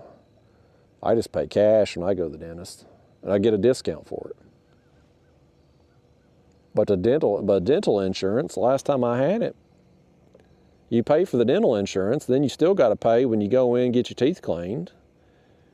If you have to have a crown or a root canal or whatever, then you're going to pay like 50% or whatever. Like, the insurance was terrible. And I finally done the math on it, and I'm like, well, hell, with my dentist office giving a discount to people who pay with cash or check, it's cheaper to not have insurance. Now, if I had bad teeth or whatever, if I was needing cavities filled and work done on my mouth all the time, then maybe insurance would be worthwhile. But I mean, I never have problems. An occasional cavity or something's got to be filled. I had a root canal several years ago I had to pay cash for. But again, the oral surgeon? I think it's oral surgeon that I had to go to for the root canal. Still, you pay cash and you get a discount. So, and if I did have a major thing, maybe one of these crappie fishermen that hates my guts, maybe one of them actually shows up and backs up their mouth and kicks all my teeth down my throat or something, well, that would be covered under my medical insurance at that point. It wouldn't be necessarily just a tooth problem. So, yeah, dental insurance is a scam. these vet offices, a lot of them are just trying to scam people out of more money. Got to watch yourself, man. Everybody's after your money this day and time. 2024, buddy. Hell, we're going to this Jelly Roll concert tonight. I promise you, if we got a breakdown of what my girlfriend paid on, I think she paid a lot for them tickets too. Even the nosebleeds, like I think they were like $200 a ticket or something like that. It'll be the most expensive concert I've ever went to, even though I didn't pay anything for it. But I guarantee you, if you got a receipt, a breakdown of the fee, there'll be the ticket price, and then you're going to have the Ticketmaster surcharge or whatever, and then you're going to have taxes, and then there's probably going to be some other kind of fee on there. And you look at like what you paid versus what the actual ticket price was, and it's going to be just, hell, it's damn near, the last time I bought concert tickets, it was damn near double the price of the ticket, the time they did all the fees and everything. I mean, everybody's just got their hand in your pocket in 2024. You got to watch yourself out there. That's why I try to shop around, find best deals. That Hobie Lynx kayak, I bought it used, saved $1,400. I go to Aldi, get my groceries because you get a better deal there, it seems like. I get more food for the money there. You just gotta, that's the way it is in 2024, man. I guess these fish out here, they're shopping around looking for a better deal too, because they ain't nothing up here happening. Now I'm second guessing myself. I'm like, oh, hell, we should have stayed back there in the back of the creek now.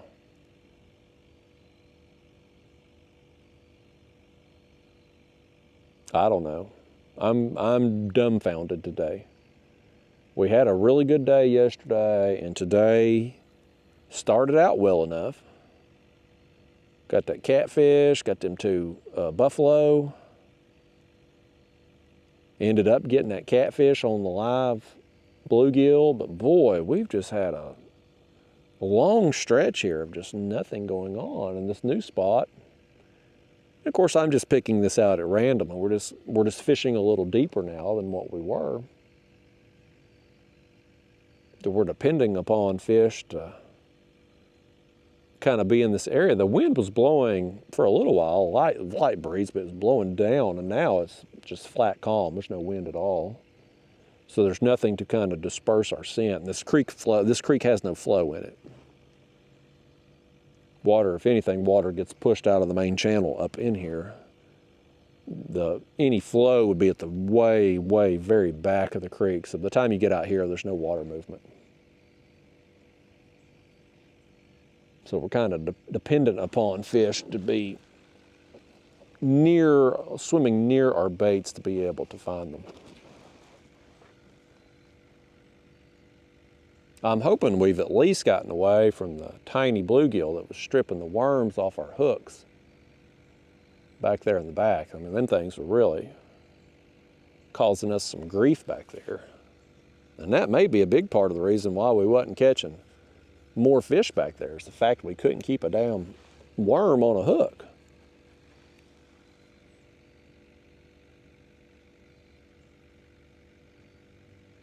I'll tell you one thing I'm gonna do too is this right here. I'm tired of listening to that aerator. Since we're gonna dump them bluegill out here in a little while anyway, let's turn that thing off.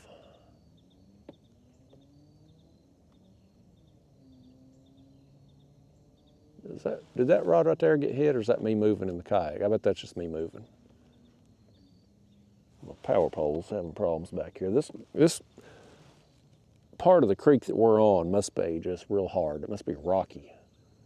Them things ain't wanting to drive down real good. They're pretty functional though. I mean, as far as having one on each side of you and holding yourself in place, even when a fish pulls you to one side or another. Very helpful in this situation. I would prefer, finally. That's the run we were wanting to see today. Yes. Hopefully, we're not gonna have any issues with this. We're due for some good fortune after that one got us wrapped around the power poles and broke off. I hope this is a carp, honestly. I want to catch, I'd rather catch buffalo, certainly. But if this is the last carp trip of the year, we need to catch a carp on the carp trip.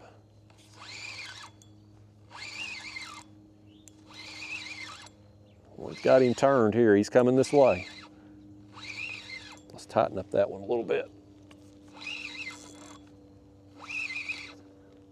I think this was on the pink corn.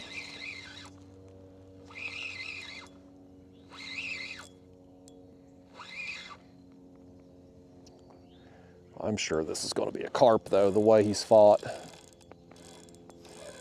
I haven't got a look at him. This water's still so muddy from all the hurricane rainwater they've been moving through, but the way he hit it, the way he's fought, it just seems like a carp. No, it's not either. It's a cat. That's a blue cat, y'all. Boy, he felt like a carp. He felt like a carp, buddy. That's a surprise. This ain't a bad cat either.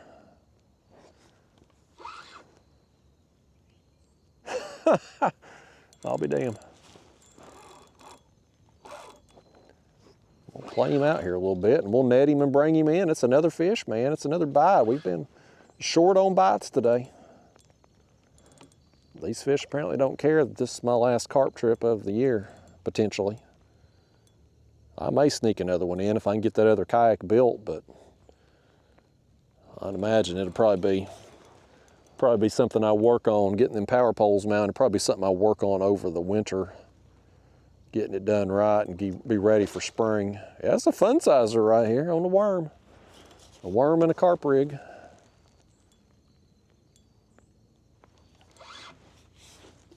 I'll be doggone. I thought for sure that was a carp.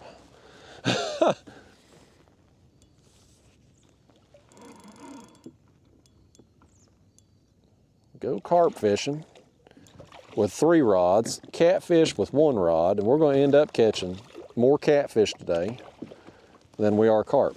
And this one here is bigger on the worm than the one we got on the bluegill earlier. Rod holder all messed up there. Look at this thing, folks. This is a pretty good fish. That's a pretty good fish right there. Let me set y'all up here. I'll get him unhooked. I'll be doggone, man.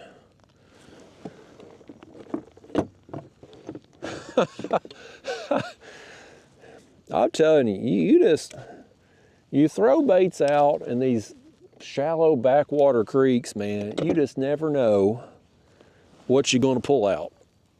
That's a long fish right there. Skinny, but long fish. Definitely fun size length, for sure. I mean, he's got to be 34, 35 inches long probably, just super skinny. He should have ate that bluegill. He needs more proteins, what he needs. That worm, buddy, you gotta find more to eat than a worm.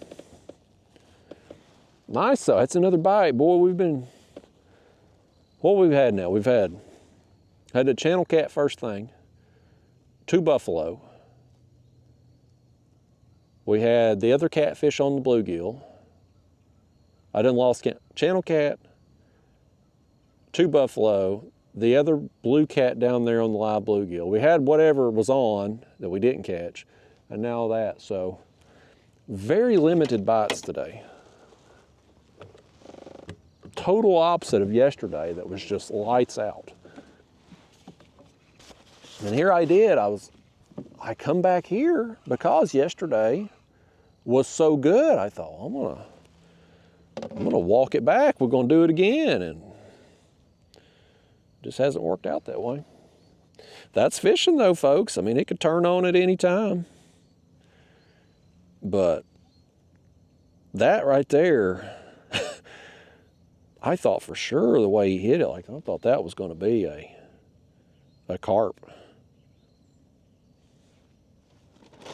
I'm not disappointed in it though. It was a fun time. Any fish that size on the tackle that I'm using today is going to be a battle. Like, it's going to be a fun experience. I'm going to pack a bunch of this pack bait on here again, since we're trying to build up that chum pile out there that we're casting to. Put us another worm on it though, that's for sure. I may go ahead, I don't know how long we've been sitting here. It's probably not as long as what it feels like. But I'll probably go ahead and maybe reel in these other 2 rods here and check them. Make sure we've still got a worm on, and maybe put a little bit more pack bait on them as well.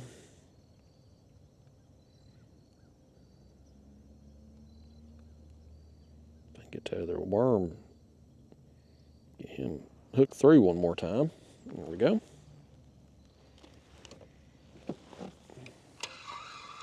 Yeah, folks, you know, you come fishing with me, some days it's going to be good, and some days it's going to be a grind. If we were editing this trip, we could take the fish we've caught and we could make a 10-15 minute video probably. Make it look like it's a more exciting, action-packed day than what it's really been. But when you come out here on these unedited trips, man, that worm's gone. We've been sitting there with nothing on it. You come with me on these real fishing trips, you get to see it for how it is, whether it's a great day like yesterday or a day like today where it's a grind. You're going to see it all, man. That's what I want to do with these videos. I want to bring you with me real fishing, just like we were out here together. If we were out here together, you'd be hearing the same stories, the same crap. We'd both be sitting out here. We might have, you know, if we were both out here fishing together, you might have some extra lines in, so maybe we get a few extra fish. Maybe we could accidentally stick a couple more than bluegill or whatever it is that's stealing our worms. But still, we'd be going through it together the same way, whether we in person or we doing this through the video. I just can't get that dang worm to...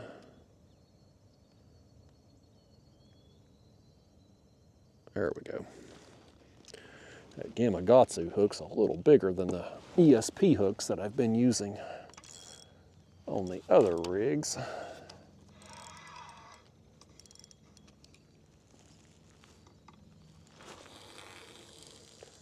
Biggest catfish of the day on the worm.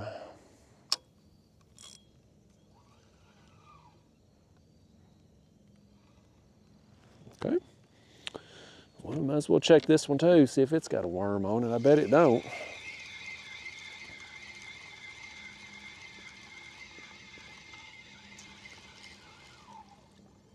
It does not. I don't know how they're robbing us without us knowing. You'd think even the small bluegill, you'd think we'd see them pecking on the line.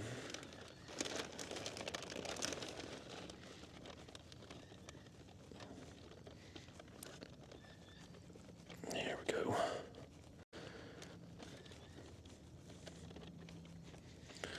All right.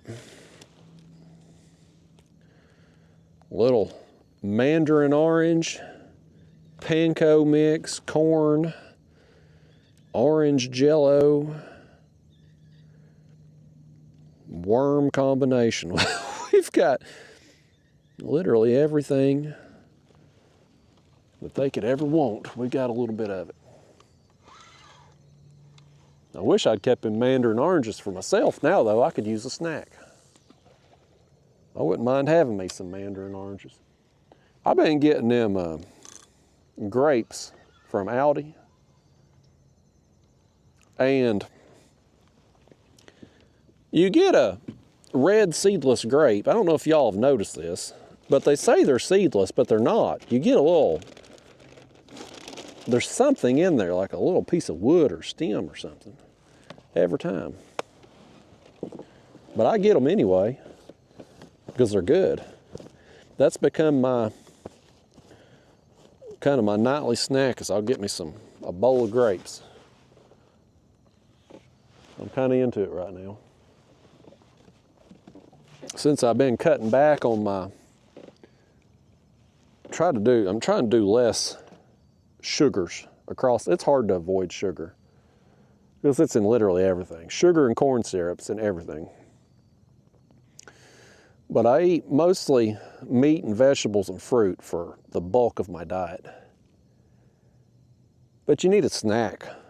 You need a snack between meals, and it's easy to grab potato chips or cookies or something like that. So I'm trying to do more fruit as a snack. Grapes have kind of become my go-to evening snack after dinner.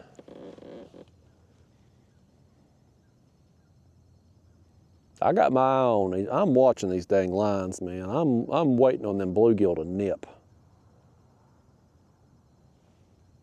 I want to know if we got a bare hook sitting down there. I bet you we've spent half our morning without a worm on the hook. Every time we've reeled in, we've not had a worm on there. Well, it was up here or down there. Old bait stealers. But I'll tell you this, now I'm wishing I had gone somewhere else today. I come back here just because it was so good yesterday. I'm wishing I'd went and tried another spot now. I don't know if we'd done any better there, hell, who knows, but hindsight being 2020, we know the kind of day we've had here, and it's not been a bad, I mean, the bar was just set high after yesterday. I wouldn't say today's been a bad day. I got them 2 buffalo, which is pretty cool. And especially getting them back to back like we done it. The live bluegill getting eaten by the catfish, that bait clicker taking off, like that's fun. That's exciting, man. So it's not, I'm gonna say it's been a bad day, it's not. I just come out thinking it was gonna be, well, we were gonna catch 15 fish today, probably. That we were gonna run out of bait. I mean, literally yesterday, I went through the whole bag of pack bait before I left. The whole bag. That's how many fish we caught.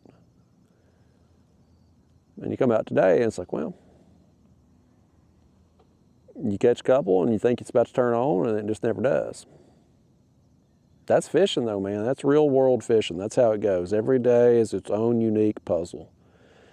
And I just didn't figure them out today so far.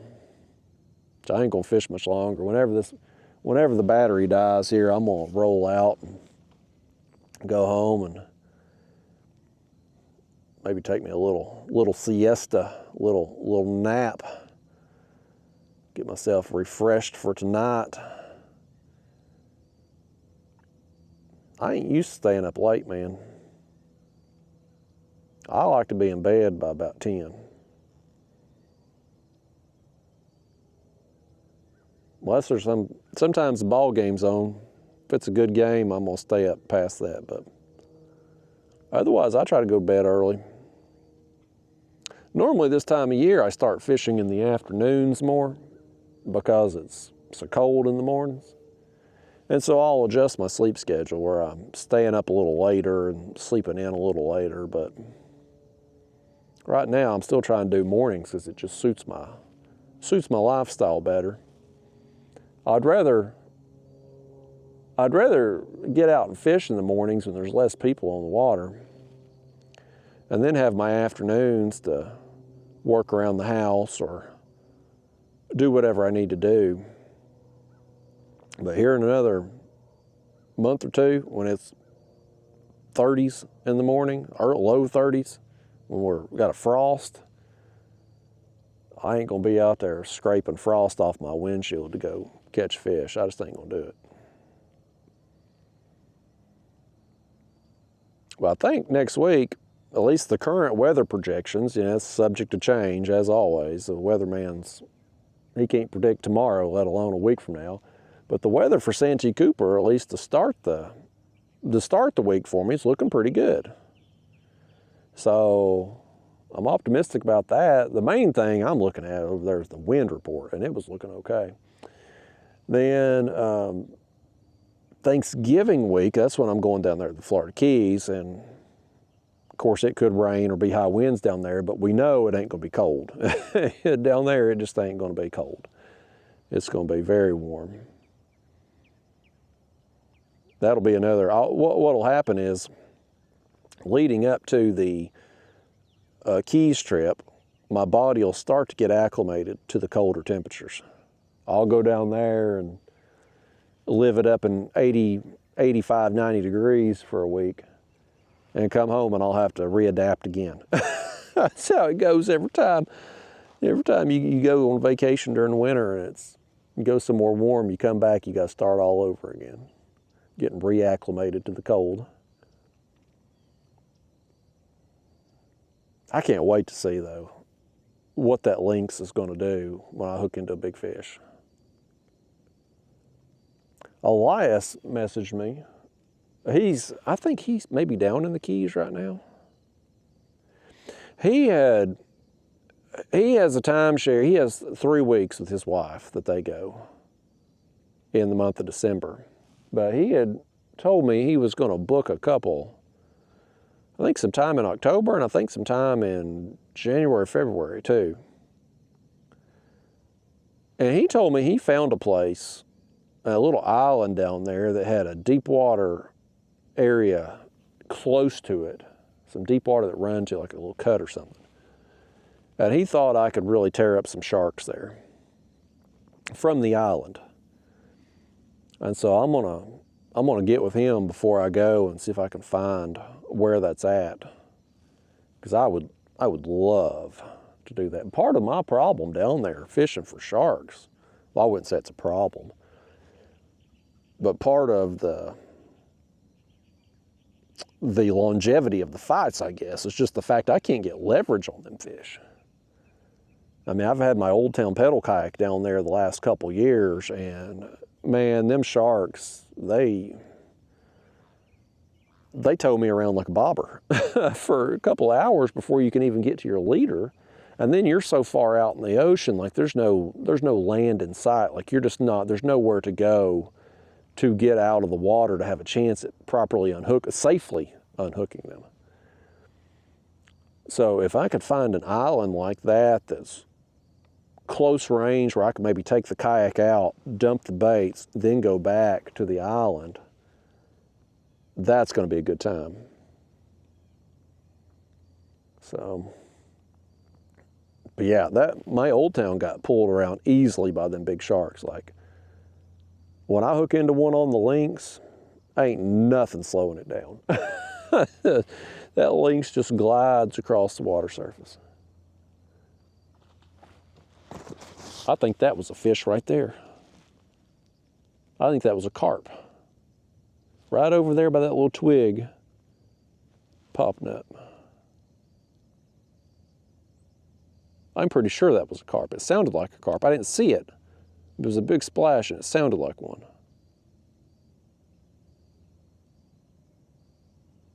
I'm half tempted to reel this one in and cast over there. That's what I'm going to do, actually. I'm going to cast over there by that tree, because we know there's one over there.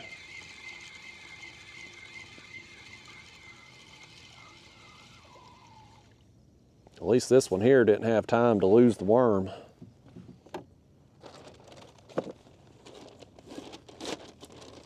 You stay over there, Carp. Don't you move.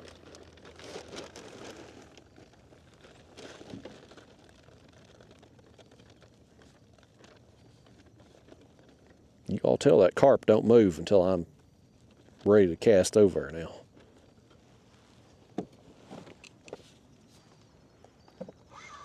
Here's gonna be the challenge. I've got this tree behind me.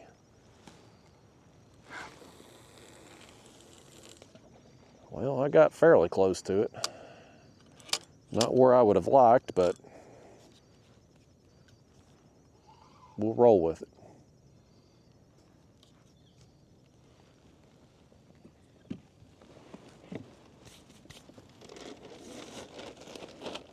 Okay. I feel like my hoodie string keeps trying to get over the front of the camera there. Hard times. You'd think I got my Kayak Carp sweatshirt on. You'd think these carp would want to get a picture with me with this sweatshirt. And we ain't gonna, oh. Look right here. We got something after it. That's a funny bite. Is it potentially a bluegill or is it a buffalo that's biting it funny? I'm gonna pick up as our line's slack. If I feel anything, I'm gonna jerk his jaw. Right here. I jerked it right out of his mouth.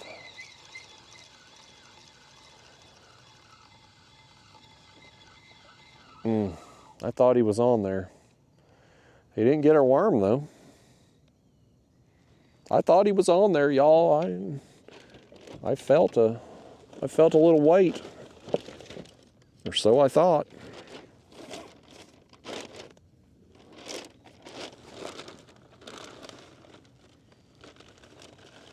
Let's do it again.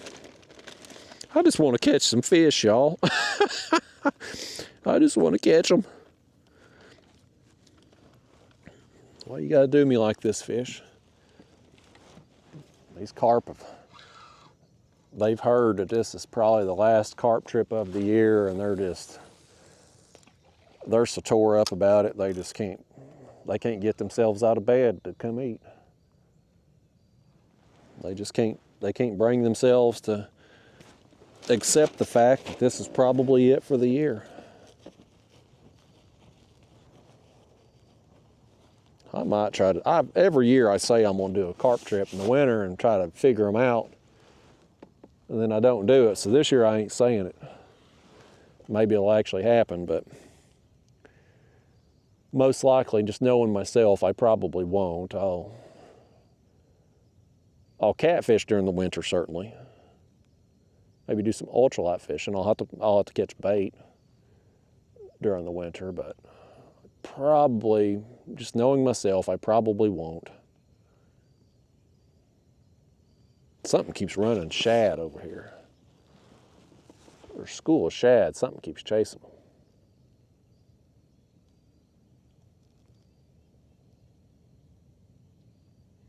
The bait, though, here's one thing I've noticed now, yesterday to today. Yesterday, it seemed like the bait was more in the back. Today, there's more bait out here over this deeper water today. Now, whether or not that's played a role in the carp and buffalo and all that, I don't know. But it is something that's a little different today. I'm just always, and this is where I feel stupid as a fisherman. It's like you're fishing the same spot, doing the same thing. The weather's virtually the same. Why is one day so much better than the other? Like, what is it that's different? Because if you can ever figure that out, then you can prepare for it and look for it. But I mean, yesterday was just, yesterday was an incredible day compared to today. And I'm like, what's changed? What's different? I don't know. I don't know the answer.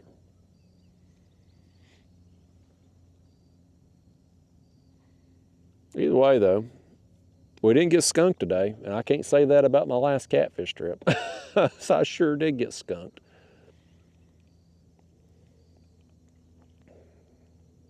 I hope once I get back from Santee Cooper, I hope that the water here is getting, of course I say, I hope it's getting back to normal, but the fact is, as soon as it does get back to normal here, they're going to drop the water down for winter drawdown. Because they normally start mid-November, so. Just been kind of been a weird stretch lately. It's just, that last trip before I went to Louisiana, I nailed that monster. One of my biggest fish of the year, if not my biggest blue of the year. But other than that, man, it's been a tough go of things since we got all this rainwater to move through, and I've just failed to adapt. I've tried different things. I've went different places. I've went different depths, different techniques. Just haven't been able to dial it in. And that's what makes me feel dumb. Because I can go somewhere or get on a stretch and you just can't do no wrong, and then all of a sudden something changes and you just can't. You realize you ain't as good as what you thought you were. But I at least did go to Louisiana and get them dialed in, though, by gosh. I went down there and won that tournament and got myself in the lead for Angler of the Year going into Santee Cooper. So if I can go over to South Carolina and have a good showing, then I've got a real chance at cashing another nice check. I'm going to cash a check either way on that Angler of the Year. It pays out 3 spots, and so at this point, second place is the worst I can get. So I think it's 2,000 something first place, 1,000 something for second, and a few $100 for third, I think. I used to know and I've forgotten. I need to look it up. So either way, my South Carolina trip's going to be profitable regardless, because I know I'm going to get that check for the Angler of the Year, first or second place. So it's going to be profitable regardless. So it's just a matter of hopefully getting some things dialed in over there. But I figure I might as well go over a little earlier than I anticipated, because I'm doing so poorly catfishing here, and I know at least over there I can get bait. So we'll go over there. I got an appointment Monday morning. I'm going to go to it, and then I'm going to have everything ready to go. I'm going to pack up Sunday, retie all my rigs, get all my gear together. And then I'm going to leave out on Monday, drive over to South Carolina. If I get in before dark, I'll try to get some bait Monday evening. If not, I probably won't, just because it's going to take me longer to get there because of the interstate being shut down. But at the very least, start fishing on Tuesday. And that'll give me Tuesday, Wednesday, Thursday. That'll give me 4 days pre-fishing to get ready for the tournament. So if I can't figure them out in 4 days, I don't deserve to win the tournament anyway. Don't know how many people we're going to have.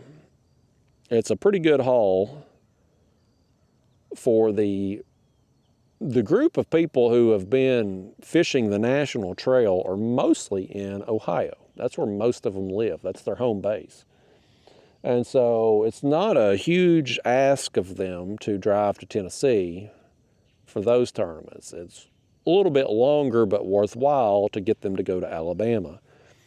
And certainly the Ohio tournaments, they're right there local to them. But Louisiana tournament was a long drive for those people. The South Carolina tournament is a long drive for those people. So that's a big ask for them to do that, especially when they're out of contention for the Angler of the Year prize at this point. So I don't know how many we're going to have.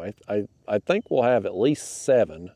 Now, there's a bunch of people that live in the Carolinas who catfish out of kayaks, and they've got a little local tournament trail over there that gets a handful of people. So if all of those people were to sign up, then we could potentially have a nice turnout. But we went to the Carolinas last year at Kerr Lake, and none of those people showed up. We had one of them, a local guide there, Tim King, he showed up.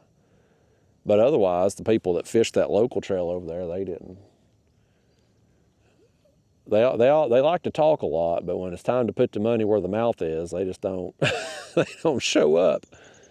So I don't know if any of them will bother to come or not. But either way, our tournament director had secured all of that sponsor money prior to the start of the season, so it's a nice payout regardless. I mean, we had 7 people in Louisiana, and I got $1,690 for first place on a $150 entry fee. So that's pretty awesome. Pro moderator, he fished a bass tournament here recently, one of them BASS or Bassmaster, whatever their kayak trail event is. I forget what their entry fees are. I'm wanting to say it's $200, $200 something. But he beat 70 something people. Well, got first place, and he only got 2,000 something. So I don't know what they do with their money, the BASS and the Hobie tournaments and all. I guess they're paying some executive somewhere, because they sure ain't passing it on to the anglers. But our tournament director, he's real good about when he gets sponsor money, he puts it in the pot. So I certainly appreciate that. It makes it worthwhile. I mean, who the hell wants to travel somewhere to go fish a tournament when you can't even turn a profit if you win? And that's what a lot of these bass tournaments are like, man. You got to beat 100 people and you're lucky to break even on your expenses. Like, that's no good. If I'm going to do that, I'd just rather go somewhere on vacation. Fish when I want to, when there's not 200 other people there fishing the same water. I mean, that's my thoughts on it anyway. It's like these bass fishermen around here in these local clubs. Hell, they'll spend $100 in gas to win a $50 prize. Like, the math don't add up. Like, you need to learn your arithmetic or something. It ain't adding up. That's how I feel about tournaments. Like, the tournaments are fun. I mean, I enjoy them to an extent. I don't want to go out and pouring down rain and fish one, but still, like, if I'm going to go somewhere and fish a tournament, if I do well, I want to get paid. What I don't want to do is go and fish all day long on a Saturday somewhere with a ton of boat traffic and be lucky to break even. I'd rather, like, again, I wouldn't mind necessarily going somewhere like that, some exotic location or whatever to fish. But if I'm going to do it, if I'm going to do it and not turn a profit, I'd just rather skip a tournament altogether and go during the week where I'll have less fishing pressure and less boats and all that. Not going to do it all day on a weekend. These tournaments, they're always on a Saturday. And they always run at least 8 hours, so you're stuck out there during peak boating hours. Not a time that I would be fishing under normal circumstances. So if I'm going to subject myself to that, then there needs to be a carrot on the end of the stick. You know what I mean? Like, dangle something out there for me. So our tournament director, he's been real good, and I know he's working next year. I think I can say this. I don't think this is hush-hush. Well, hell, at this point, where are we at? We're damn near 4 hours into this. If y'all have stuck around this long, y'all can get some behind-the-scenes stuff. So next year, there's going to be a 2-division setup for our national tournament trail. You're going to have east of the Mississippi and west of the Mississippi. I think there's going to be 4 or 5 tournaments on each side of the Mississippi River. Now, to compete for Angler of the Year, the way it works this year is it takes your 5 best tournament scores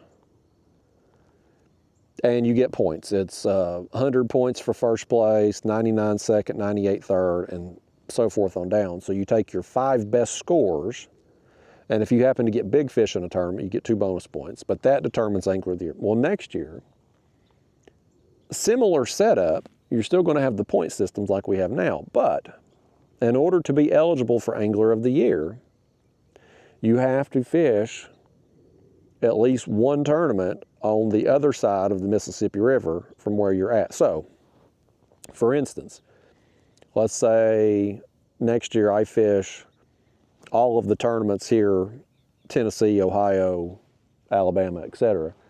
I will have to travel west of them. I'll have to go to Oklahoma or Texas or Arkansas or somewhere out there, wherever the hell they end up scheduling their tournaments. I'll have to fish one of those to be eligible for Angler of the Year. And vice versa for them. Like the people that's out there would have to come east to fish one of our tournaments to have a chance to be eligible. Because there's a bunch of people out there that live west of the Mississippi that would like to get in on these tournaments, but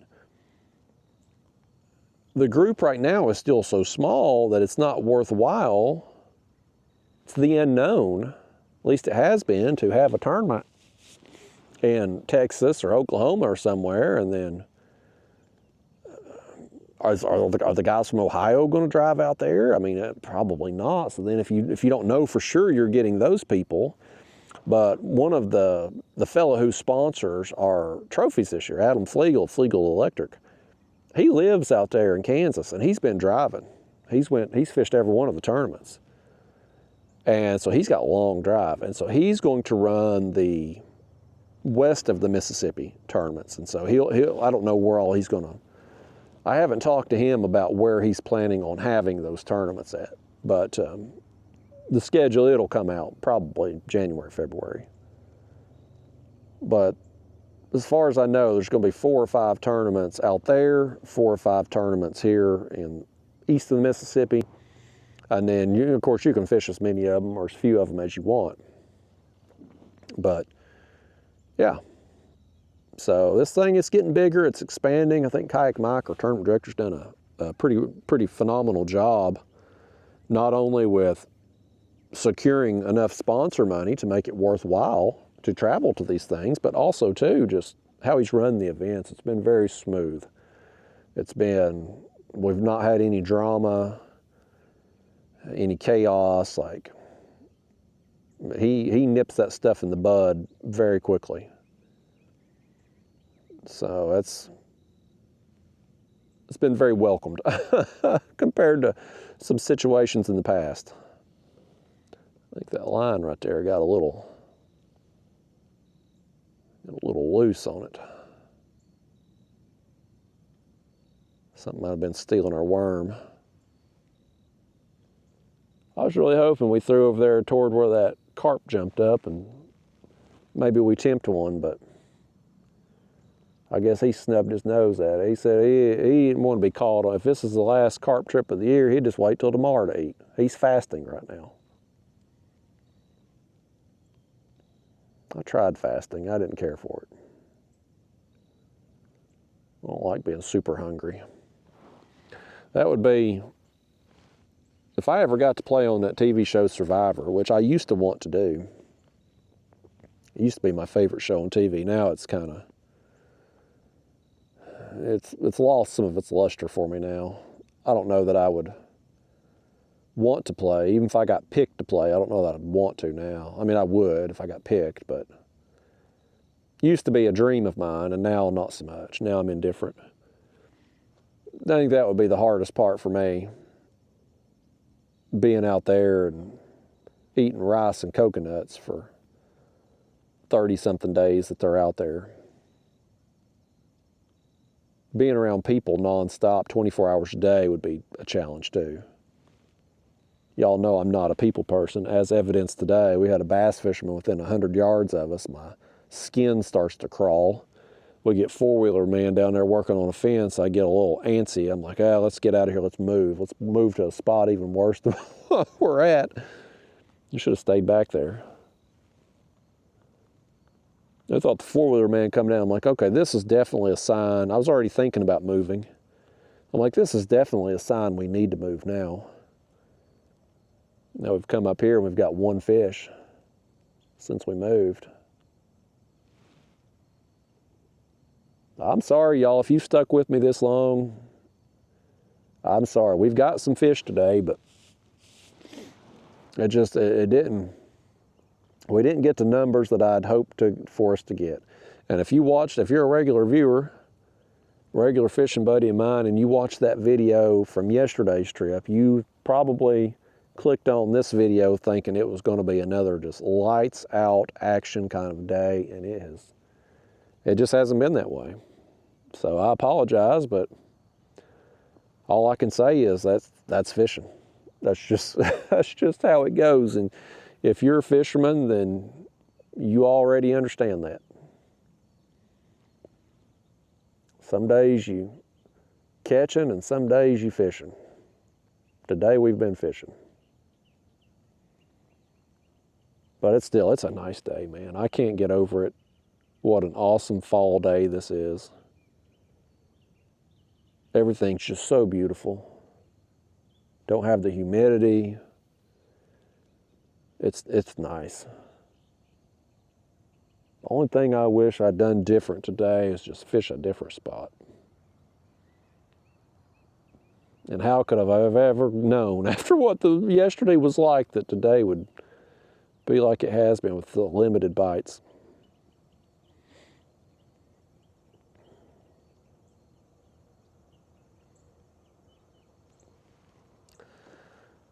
But y'all, I can see my battery's red. It's red, but it's still got some left. Normally this thing makes it about 4 hours, but I think I'm gonna probably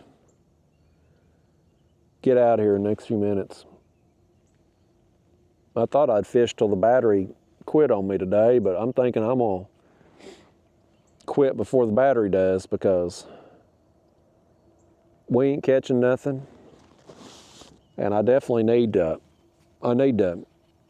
try to force myself to get a little shut-eye so that I get full enjoyment of the I don't want to be yawning or be tired during the concert tonight.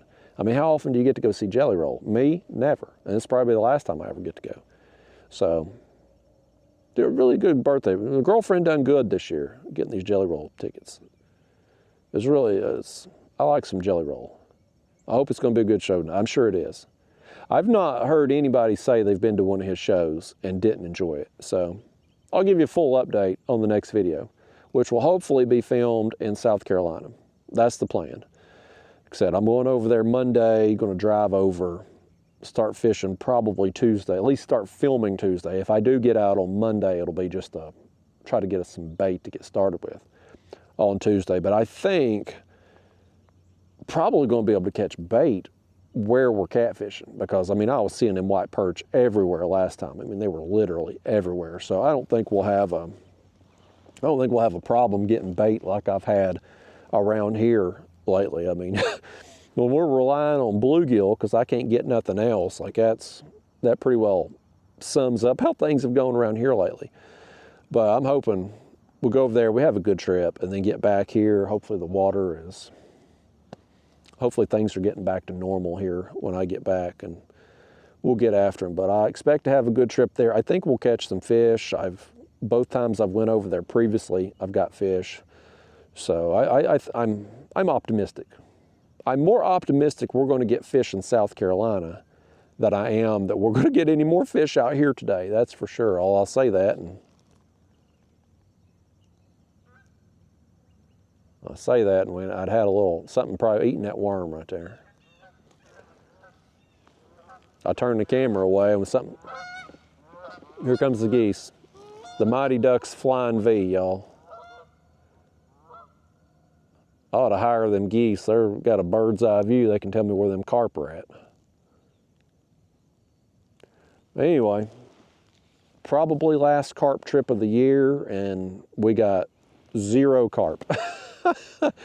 And we got more catfish on the carp trip than what I got on my last catfish trip. It's a bizarro world, folks. There's crazy things going on in the universe. But nevertheless, I'm going to get out of here, go pack it up, see if my packages have arrived at the house. I'm really excited about getting this link set up. I think it's going to be a very fun We're going to have some fun adventures in that Hobie Lynx. It's going to be a good time, especially when we hook into something big. But Anyway, y'all, enough of this. I'm gonna turn the camera off. I'm gonna reel up. I'm heading to the house. I'll see y'all in South Carolina.